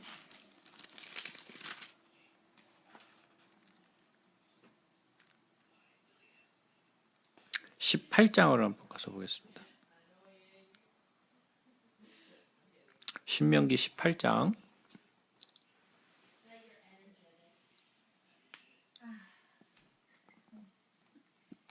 15절을 한번 읽어보겠습니다. 내 하나님 여호와께서 너희 가운데 내 형제 중에서 너를 위하여 나 같은 선지자 하나를 일으키시니 너희는 그 말을 들을지니라 그랬어요. 이건 누구를 보고 한 얘기예요? 예수를 지칭한 이야기였어요. 그러나 모세가 그가 누군지를 알았을까요? 몰랐을까요? 네, 모세는 그가 누군지 몰랐어요. 예? 모세는 그가 누군지 몰랐지만 모세가 기록한 이 나 같은 선지자 하나를 세우겠다라고 얘기한 것은 바로 예수였어요. 자, 우리가 사도행전 7장으로 한번 가서 보겠습니다. 사도행전 7장은 스데반 집사가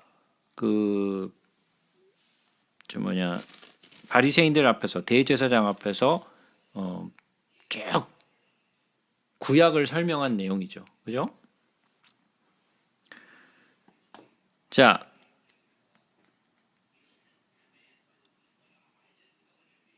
우리가 사도행전 7장 36절부터 보겠습니다. 이 사람이 백성을 인도하여 나오게 하고 애굽과 홍해와 광야에서 40년간 기사와 표적을 행하였느니라.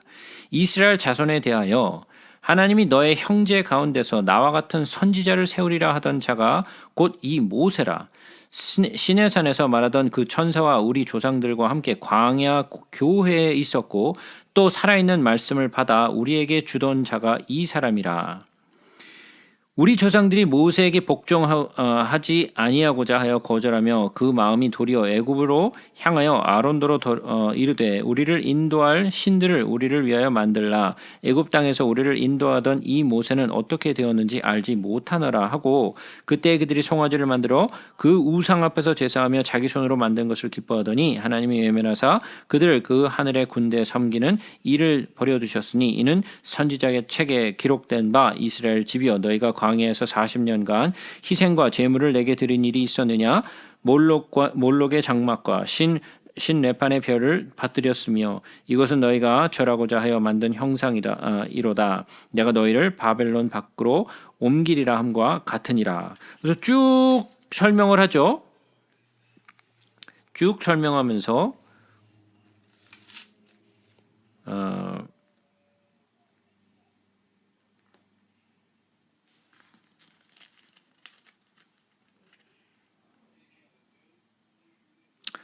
그가 마지막에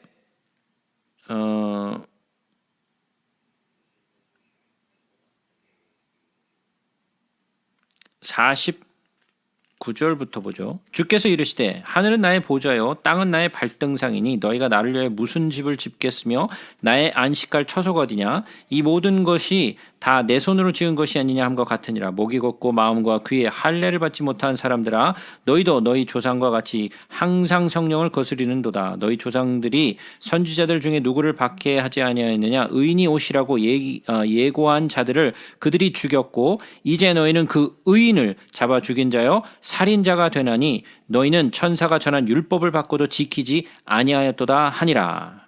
자, 여기서 이 스데반 집사가 얘기한 의인이 누구예요? 예수죠. 그 의인을 잡아 죽였다 그랬잖아요. 예수예요. 그러면 지금 모세가 얘기했던 자, 나 같은 선지자라고 얘기했던 자가 모세 아니냐? 그 사람이 얘기했던 사람이 그 의인을 너희가 잡아 죽이지 않았느냐라고 지금 얘기하는 거란 말이에요. 자, 그러면 모세도 뭐라고 얘기를 한 거예요? 모세도 예수에 관하여 기록했다라는 거죠.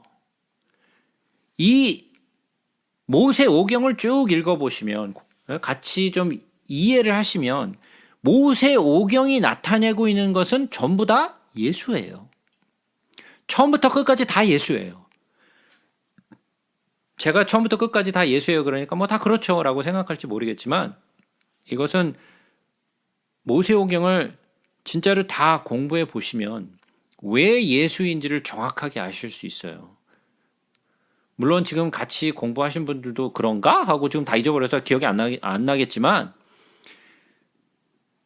모세오경뿐만이 아닌 구약 전체가 이야기하고 있는 것이 몽땅 다 예수예요. 그건 예수님 스스로가 또 말씀하신 부분이에요. 성경이 나를 기록한 것이 아니냐라고 말씀하신 부분도 그 내용이고 선지자와 율법이 바로 나였다라고 예수님이 설명을 하신다고요.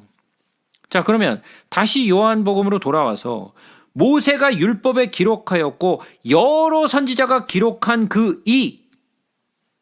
제가 좀 전에 말씀드렸죠. 모세의 율법과 선지자의 글, 그게 뭐였어요? 우리가 누가복음 배울 때 뭘 배웠어요? 누가복음 24장 27절 뭐라고 얘기했죠? 이에 모세와 모든 선지자의 글로 시작하여 모든 성경에 쓴 바 자기에 관한 것을 자세히 설명하시니라. 누구에 관하여? 자기가 누구예요? 예수. 그죠? 44절 또 이르시되 내가 너희와 함께 있을 때에 너희에게 말한 바 곧 모세의 율법과 선지자의 글과 시편에 나를 가리켜 기록된 모든 것이 이루어져야 하리라 한 말이 이것이라 하시고 누구에 관하여? 예수에 관하여. 자, 그러면 구약 전체가 누구에 관한 이야기라는 거예요? 예수에 관한 거예요. 그건 제 생각이 아니고 예수님이 하신 말씀이에요. 자, 모세의 율법에 기록하였고 여러 선지자가 기록한 그 일을 우리가 만났으니 요셉의 아들 나사렛 예수니라. 그럼 구약 전체가 얘기하고 있는 부분이 뭐라는 거예요? 나사렛 예수에 관한 것이라는 거죠. 자, 성경 속에서 특히나 이 사복음서에 보게 되면 나사렛 예수라는 말이 수도 없이 많이 나와요. 그죠? 왜 나사렛 예수죠?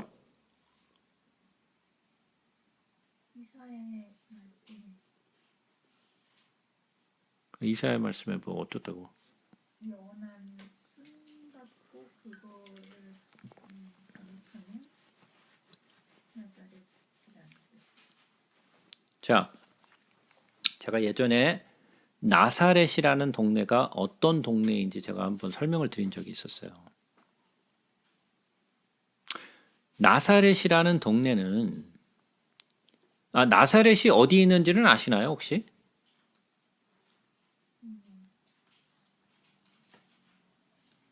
자, 지도를 좀 잠깐 좀 볼까요?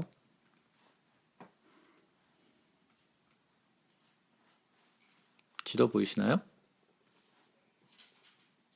자, 우리가 잘 알 수 있는 부분은 우리가 맨날 보는 부분이죠. 자, 여기가 이제 헐몬산이 여기 있죠. 그리고 쭉 그 헐몬산에서부터 물이 내려오죠. 그래서 쭉 내려와 가지고 어디로 내려오죠? 여기가 갈릴리죠. 예, 여기가 갈릴리예요. 자, 여기가 가버나움이죠. 여기가 가버나움이에요. Sea of Galilee, 여기 갈릴리 바다죠.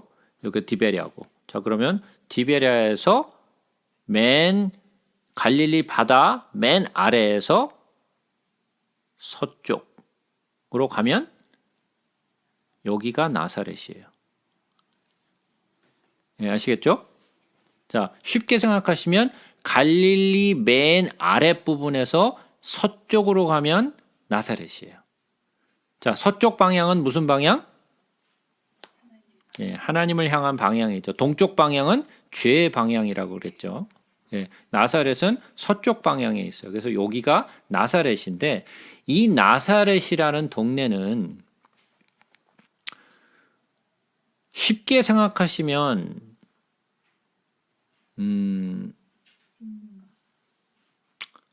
뭐 할렘 같은 곳이라고 생각하시면 돼요. 쉽게 생각하시면. 예. 할렘 같은 곳이에요. 그러니까 할렘 그러면 머릿속에 탁 들어오는 게 뭐 다른 동네 사시는 분들은 잘 모르니까 그렇다 치고 할렘은 뉴욕 가운데서 가장 좀 가고 싶지 않은 동네가 할렘이잖아요. 별로 이렇게 거기서 막 예? 예, 낮에는 괜찮은데 저녁에 가면 굉장히 위험하죠, 거기는. 그래서 저녁에 거기를 막 뭐 다니고 싶은 사람은 거의 없을 거예요. 그죠? 그래서 지금도 이 나사렛이라는 동네가 지금은 조금 다르긴 한데요.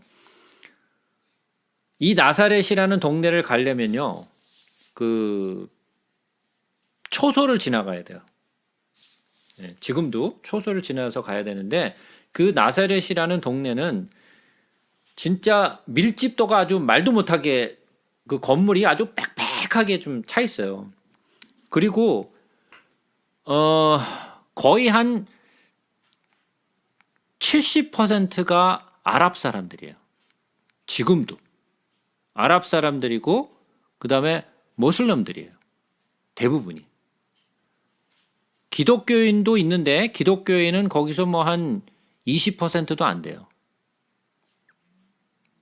그리고 동네가 그렇게 막 깨끗하고 정돈 잘 돼 있고 막 그런 동네가 아니에요. 생각만큼. 지금도. 물론 예전같이 예수님이 당시에 같은 그 정도는 아니지만 지금도 그렇게 막 깨끗하고 정돈 잘 돼 있고 아주 좋은 동네는 아니에요. 자, 근데 예수님이 그런 질이 좀 떨어지는 동네로 오셨잖아요. 아, 기왕 오실 거면 예루살렘으로 오시지. 예루살렘 좀 깨끗하고 뭐 가장 아름다운 도시고, 예? 그러면 그런 데로 오시면 좀 멋들어지잖아. 근데 예수님은 베들레헴에서 태어나셨고 나사렛에서 대부분의 시간을 보내셨어요. 그죠? 태어나시기는 베들레헴에서 태어났지만 애굽에서 도망쳐 있을 때 그때 빼고는 나머지의 대부분의 시간은 나사렛에서 보내셨어요. 그러니까 그런 동네에서 자라셨기 때문에 질이 안 좋은 동네에서 살았잖아요. 그러니까 뭐라 그러는 거예요? 지금 46절에 나다넬이 이르되 나사렛에서 무슨 선한 것이 날 수 있겠느냐? 그러니까 지금 우리가 생각하면 이런 거죠. 야, 할렘에서 무슨 미국 대통령이 나오냐? 뭐 그런 수준인 거예요. 예? 그러니까 나다넬이 생각했던 것은 뭐예요? 그런 실제적인 환경을 잘 알고 있잖아요. 그죠? 지금 벌써 벳세다에 사니까 벳세다는 이쪽 부분이란 말이죠. 요 갈릴리 이쪽 부분이란 말이에요. 그러니까 이 동네를 잘 알고 있어요. 나사렛이라는 동네가 그렇게 멀지 않기 때문에 잘 알고 있죠. 그러니까 그곳에서 무슨 선한 것이 나겠느냐라고 얘기를 하죠. 그러니까 뭐예요? 동네 자체로 본 거죠. 우리도 마찬가지잖아요. 누군가 뭐 어떤 사람을 만났는데 그 사람이 첫 번째 주는 어떤 첫인상? 그것을 딱 느끼면 그 사람에 대한 이 사람은 어떤 사람일 것이다라는 선입견이 팍 들어오잖아요. 그죠? 그 동네를 봤을 때 여기는 어떤 동네다라는 것이 선입견이 확 들어오잖아요. 그러니까 나다나엘도 마찬가지로 그런 선입견이 있었어요. 어디 나사렛이라는 동네에서 무슨 그리스도가 거기서 나냐? 우리가 그렇게 눈 빠지게 기다리고 있는 메시아가 그런 데서 나오겠냐? 나사렛이라는 동네에서 거기 나오겠냐? 자, 이 사실은 이 나다나엘이라는 이 사람은 이 요한복음에만 등장해요. 예? 뭐 요한복음에만 등장하는 거는 는 아니지만 사실 한 군데 더 등장하긴 하지만 이 요한복음에만 이 사복음서에서는 이 요한복음에만 한 번 등장해요. 자, 그러면 이 나다나엘은 도대체 누굴까요? 예?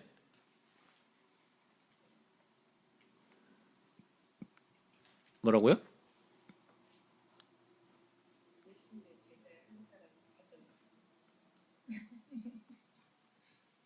예. 그래요? 네. 제자긴 하죠. 예. 이 나다나엘이라는 사람은 도대체 누군지 몰라요. 예?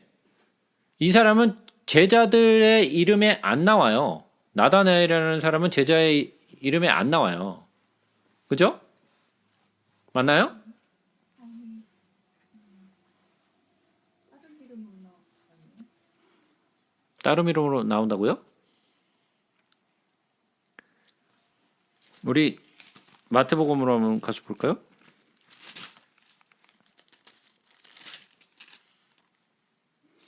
마태복음 10장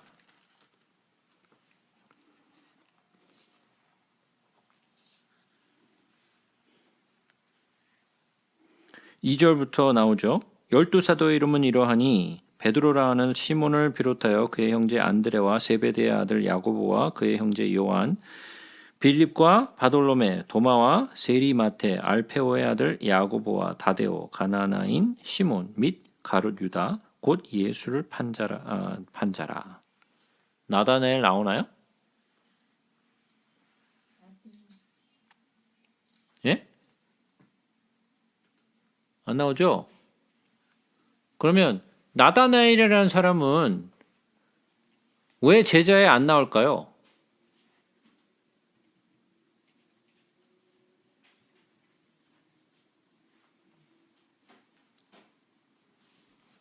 이런 해가식 뭐 이런 거 아닌가?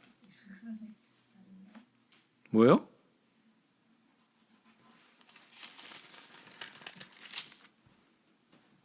뭐라고요? 아니 헬라식과 뭐 이런 그런 거 아니에요? 표기가 다른? 표기가 좀 다른 것 같아요? 네. 바돌로메 뭐 이런 거 이거 아니야? 바돌로메? 바돌로메요? 자, 이 나다나엘이라는 이름은 요한복음에밖에 안 나와요. 뭐 여기에도 나오고 다른 부분에도 좀 나오지만 요한복음에만 있어요. 근데 어디에도 이 나다나엘이라는 이름은 어디에도 나오지 않는데 요한복음에만 나와요. 근데 많은 사람들이 이 사람이 바돌로메일 것이다라고 얘기를 해요. 근데 그것에 대한 것은 정확한 것은 알 수 없어요. 근데 일반적으로 바돌로메가 나다나엘이 아닐까라고 생각하는 부분이 있죠. 자, 그러면 바돌로메가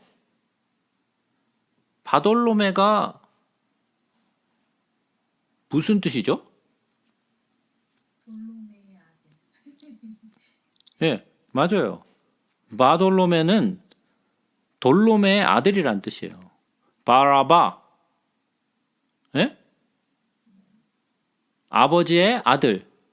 바라는 것은 아들이라 그랬잖아요. 그래서 bar mitzvah 할 때 그때가 그 bar라는 것은 아들이란 뜻이라고 제가 말씀드렸잖아요. 그죠? 그러니까 바돌로메라는 뜻은 돌로메의 아들이란 뜻이에요. 그러니까 이름이 아니죠. 바돌로메라는 것은 누구누구의 아들이란 말이에요. 그러니까 이 돌로메의 아들이 바로 나다나엘일 것이다 라고 많은 사람들이 이야기를 해요. 그러나 그것은 뭐 정확하진 않아요. 근데 일반적으로는 바돌로메일 것이다 라고 상상을 하고 있죠. 그러나 정확한 것은 알지 못해요. 다시 돌아오죠. 나다나엘이 뭐라 그러냐면 나사렛에서 무슨 선한 것이 날 수 있겠느냐 그랬더니 빌립이 이르되 와서 보라 하니라. 이건 누가 한 말이죠? 예수님이 한 말이에요. 금세 카피하죠? 예? 금세 카피해요. 이거 금세 카피한 사람이 있었어요, 옛날에. 누군지 아세요? 여자 사마리아 여자. 사마리아 여자? 아브라함이었죠, 아브라함. 아브라함이 뭘 카피했죠?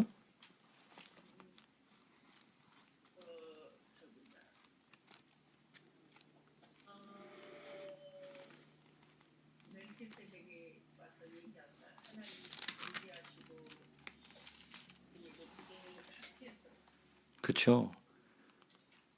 살렘왕 멜기세덱이 아브라함에게 뭐라 그랬어요? 지극히 높으신 천지의 주제시요 지극히 높으신 하나님이요 그랬었죠. 그랬더니 그걸 카피해갖고 금세 또 그 얘기를 하죠. 예? 천지의 주제시요 지극히 높으신 하나님이요. 그죠? 예수님이 와서 보라 그랬더니 빌립이 그걸 또 그대로 카피하죠. 와서 보라.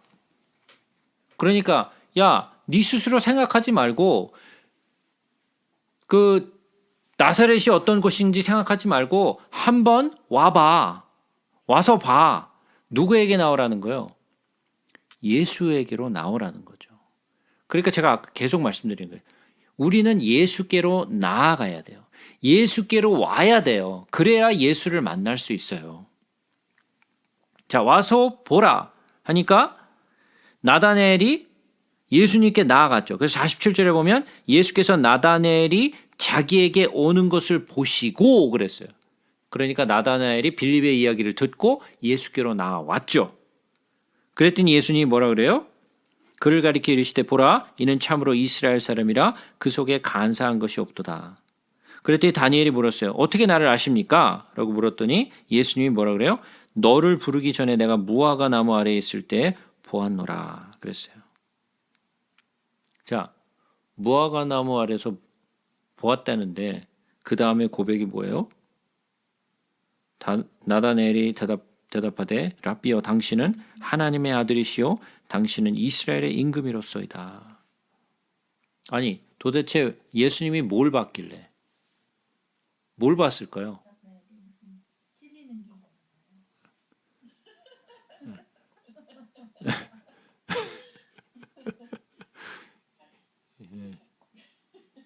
나다나엘이 그 아니 지금 간사한 게 없는 사람이라 그런데 찔리는 게 뭐가 있을까요?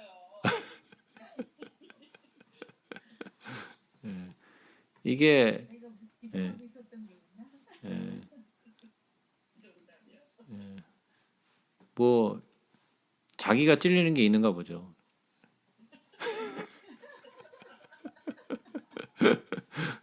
뭐 눈에는 뭐밖에 안 보인다고. 예. 자, 무화과 나무 보신 적 있으세요? 무화과 나무. 무화과 나무를 좀 잠깐 볼게요. 자, 무화과 나무 보이시나요? 예, 이게 무화과 나무거든요.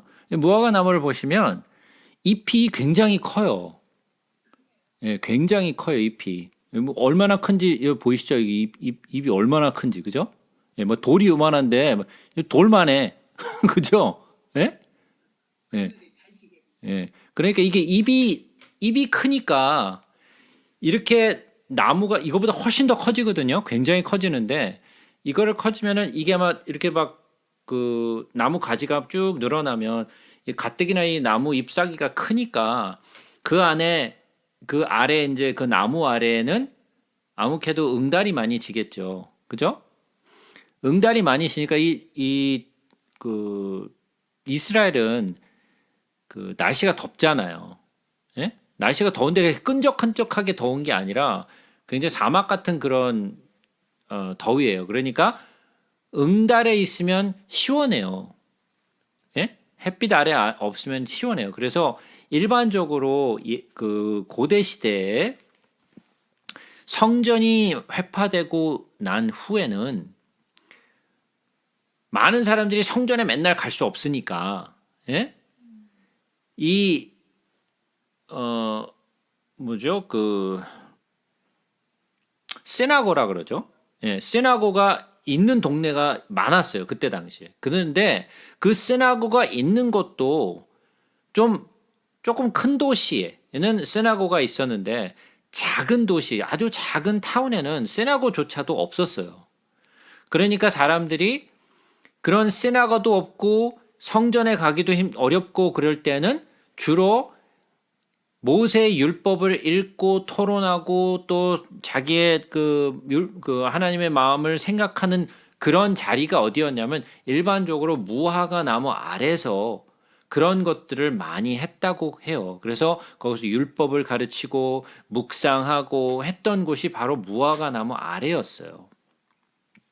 그러면 예수님이 나다나엘을 보고 내가 너를 무화과 나무 아래에 있는 것을 보았다라고 하는 것은 나다나엘은 무화과 나무 아래에서 하나님의 율법을 읽고 연구하고 생각하고 또 이 하나님의 말씀이 무엇인가를 고민하던 사람이에요. 그러니까 율법적으로 내가 무엇을 할까를 고민했던 사람이 아니라 하나님이 이 말씀을 통해서 우리에게 주시는 것이 무엇일까?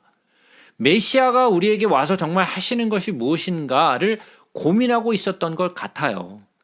근데 그 모습을 예수님이 보았다라고 말씀하시니까 내 마음을 꿰뚫어 본 거죠. 이 나다나엘이 깜짝 놀란 거예요.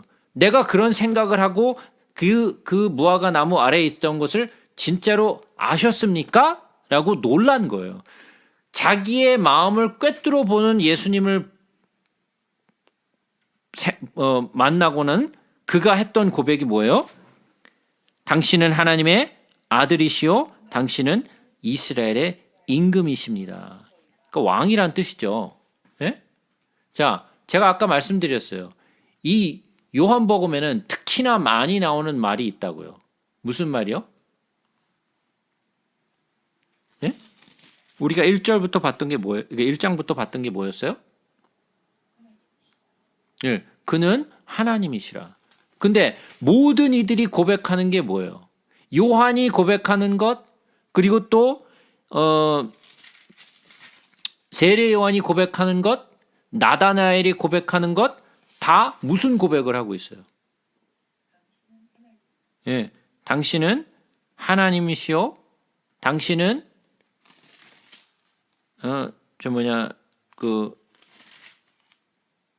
이스라엘의 임금이요, 이런 것들을 고백하고 있잖아요. 그죠? 자, 그러니까 요한복음의 내용을 자세히 보시면 하나님의 신성, 그는 누구신가에 대해서 정확하게 명시를 하고 있어요. 모두가 그렇게 고백을 하고 있고 예수님 스스로도 나는 누구다라고 자꾸만 이야기를 하세요. 나는 양의 문이요. 그죠? 나는 길이요 진리요 생명이요. 예수님 스스로가 그걸 고백하고 계신단 말이죠. 그러니까 그의 신성을 많이 나타내고 있단 말이에요. 예? 이 요한복음이 나타내고 있는 것이 바로 그거예요. 중점이 바로 그 부분을 향해서 가고 있는 거예요. 예수가 누구시냐? 그는 하나님의 아들이시요. 그는 누구시냐? 이스라엘의 임금이요. 그는 누구시냐? 하나님의 어린 양이요. 그는 누구시냐? 육신이 되어 이 땅에 오신 분이시요. 그는 누구시냐? 독생하신 하나님이시요. 이거를 강조하고 있는 거예요. 그러니까 모든 부분이 어디로 집중이 되고 있어요? 그분은 하나님이시다라는 것을 강조하고 있는 거예요. 무슨 말인지 이해가 되세요? 예. 그러니까 요한복음의 결론이 어디로 계속 가고 있느냐? 그 고백을 향해서 가고 있는 거예요. 모두의 고백이 예수 그리스도는 하나님이시다라는 그 정점을 향해서 가고 있는 거예요. 이해가 되시죠? 예. 그래서 이런 부분이 나올 때 아까 세례 요한의 고백이나 또 1장 그 18절까지의 말씀이나 그 내용 가운데 예수님은 누구시다라는 것을 그 맨 마지막에 가면 그 내용이 나와요. 누구다라는 것을. 그다음에 나다나엘도 마지막에 고백이 뭐죠? 하나님의 아들이시요 이스라엘의 임금이십니다. 이 부분을 강조되는 거예요. 그러니까 이 49절이 이 나다나엘의 고백 가운데 가장 정점이 되는 부분이에요. 50절을 보니까 예수께서 대답하여 이르시되 내가 너를 무화과 나무 아래에서 보았다 함으로 믿느냐? 이보다 더 큰 일을 보리라. 예. 또 이르시되 진실로 진실로 너에게 이르노니 하늘이 열리고 하나님의 사자들이 인자 위에 오르락 내리락 하는 것을 보리라 그랬어요. 자, 이 비슷한 장면은 어디서 봤죠? 예. 야곱이 언제 봤죠? 이런 비슷한 내용을?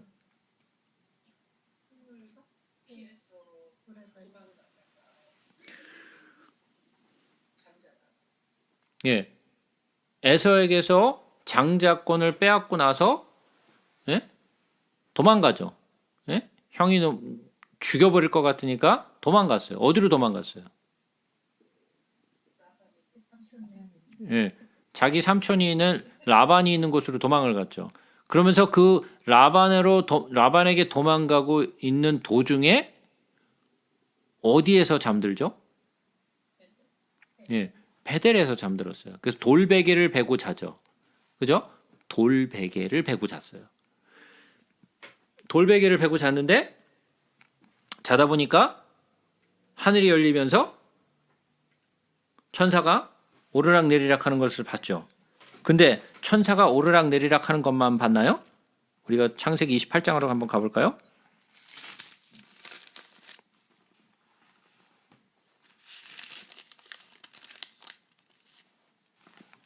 창세기 28장 10절부터 봅니다.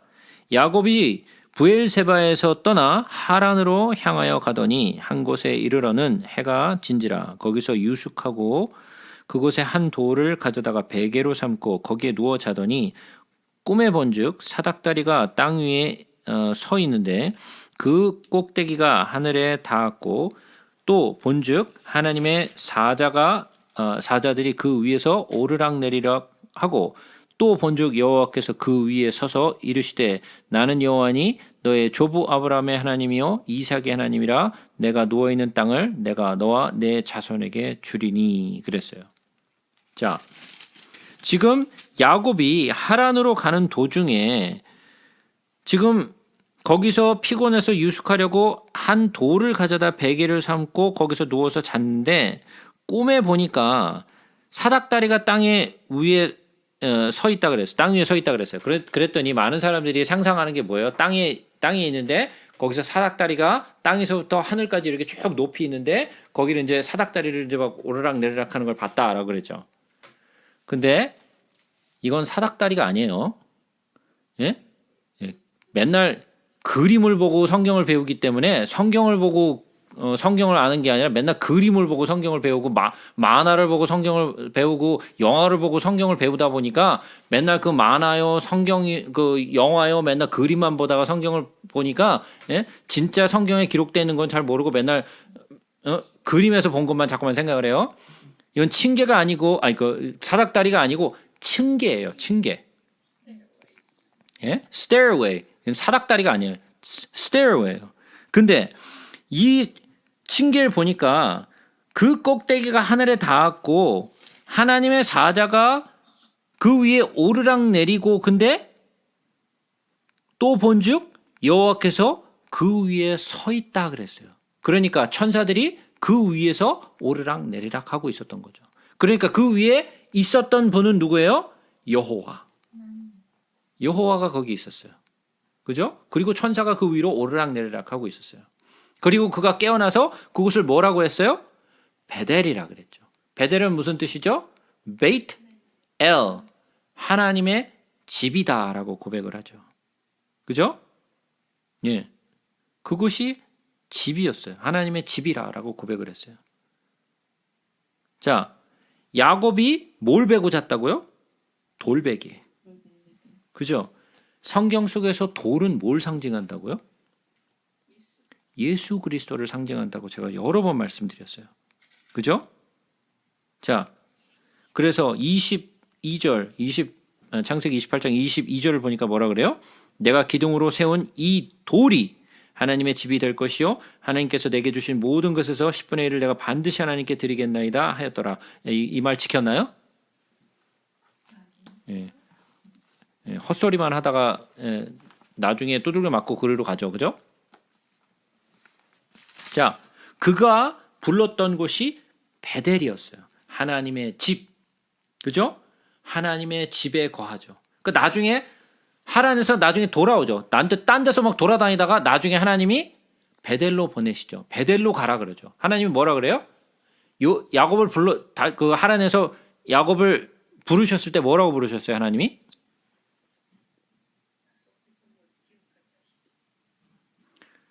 거기서 하나님이 처음으로 무슨 말씀을 하시죠? 나는 베델의 하나님이라. 나는 베델의 하나님이라. 그래서 베델로 가라 그러죠. 근데 그가 베델로 안 가죠. 예? 엉뚱한 데로 가죠. 그다가 나중에는 온갖 두들겨 맞고 베델로 다시 가서 거기를 엘베델이라고 얘기를 하죠. 그죠? 하나님의 집의 집. 자, 그러면 우리가 가야 될 곳은 어디예요? 하나님의 집. 하나님의 집. 우리가 하나님의 집에 거해야 돼요. 그죠? 베델에 거해야 돼요. 하나님의 집에 어떻게 거하죠, 우리가?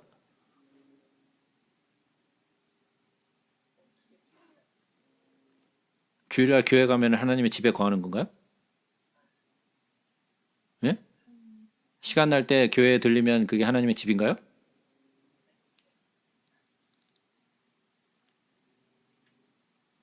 성전이 어디예요? 나잖아요, 나. 성전이 나잖아요. 내가 어떻게 성전이 됐어요? 예, 성령이 내 안에 거하심으로 말미암아, 그분이 내 안에 거하심으로 말미암아 내가 성전이 되잖아요. 그죠? 구약에서 이스라엘 백성들이 가장 사랑했던 것이 뭐예요? 성전이었잖아요. 지금은 성전이 파괴돼서 성전이 없지만 그들이 그 성전의 흔적, 그 서쪽 벽 하나만 붙잡고 맨날 불고 뭐 기도하고 난리 나잖아요. 성전도 다 파괴돼서 그들에게 있어서 성전은 그들의 삶이에요. 성전이 가장 중요해요. 그죠? 성전이 왜 중요해요, 그들에게? 하나님이 거기 계신다고 믿으니까. 그죠?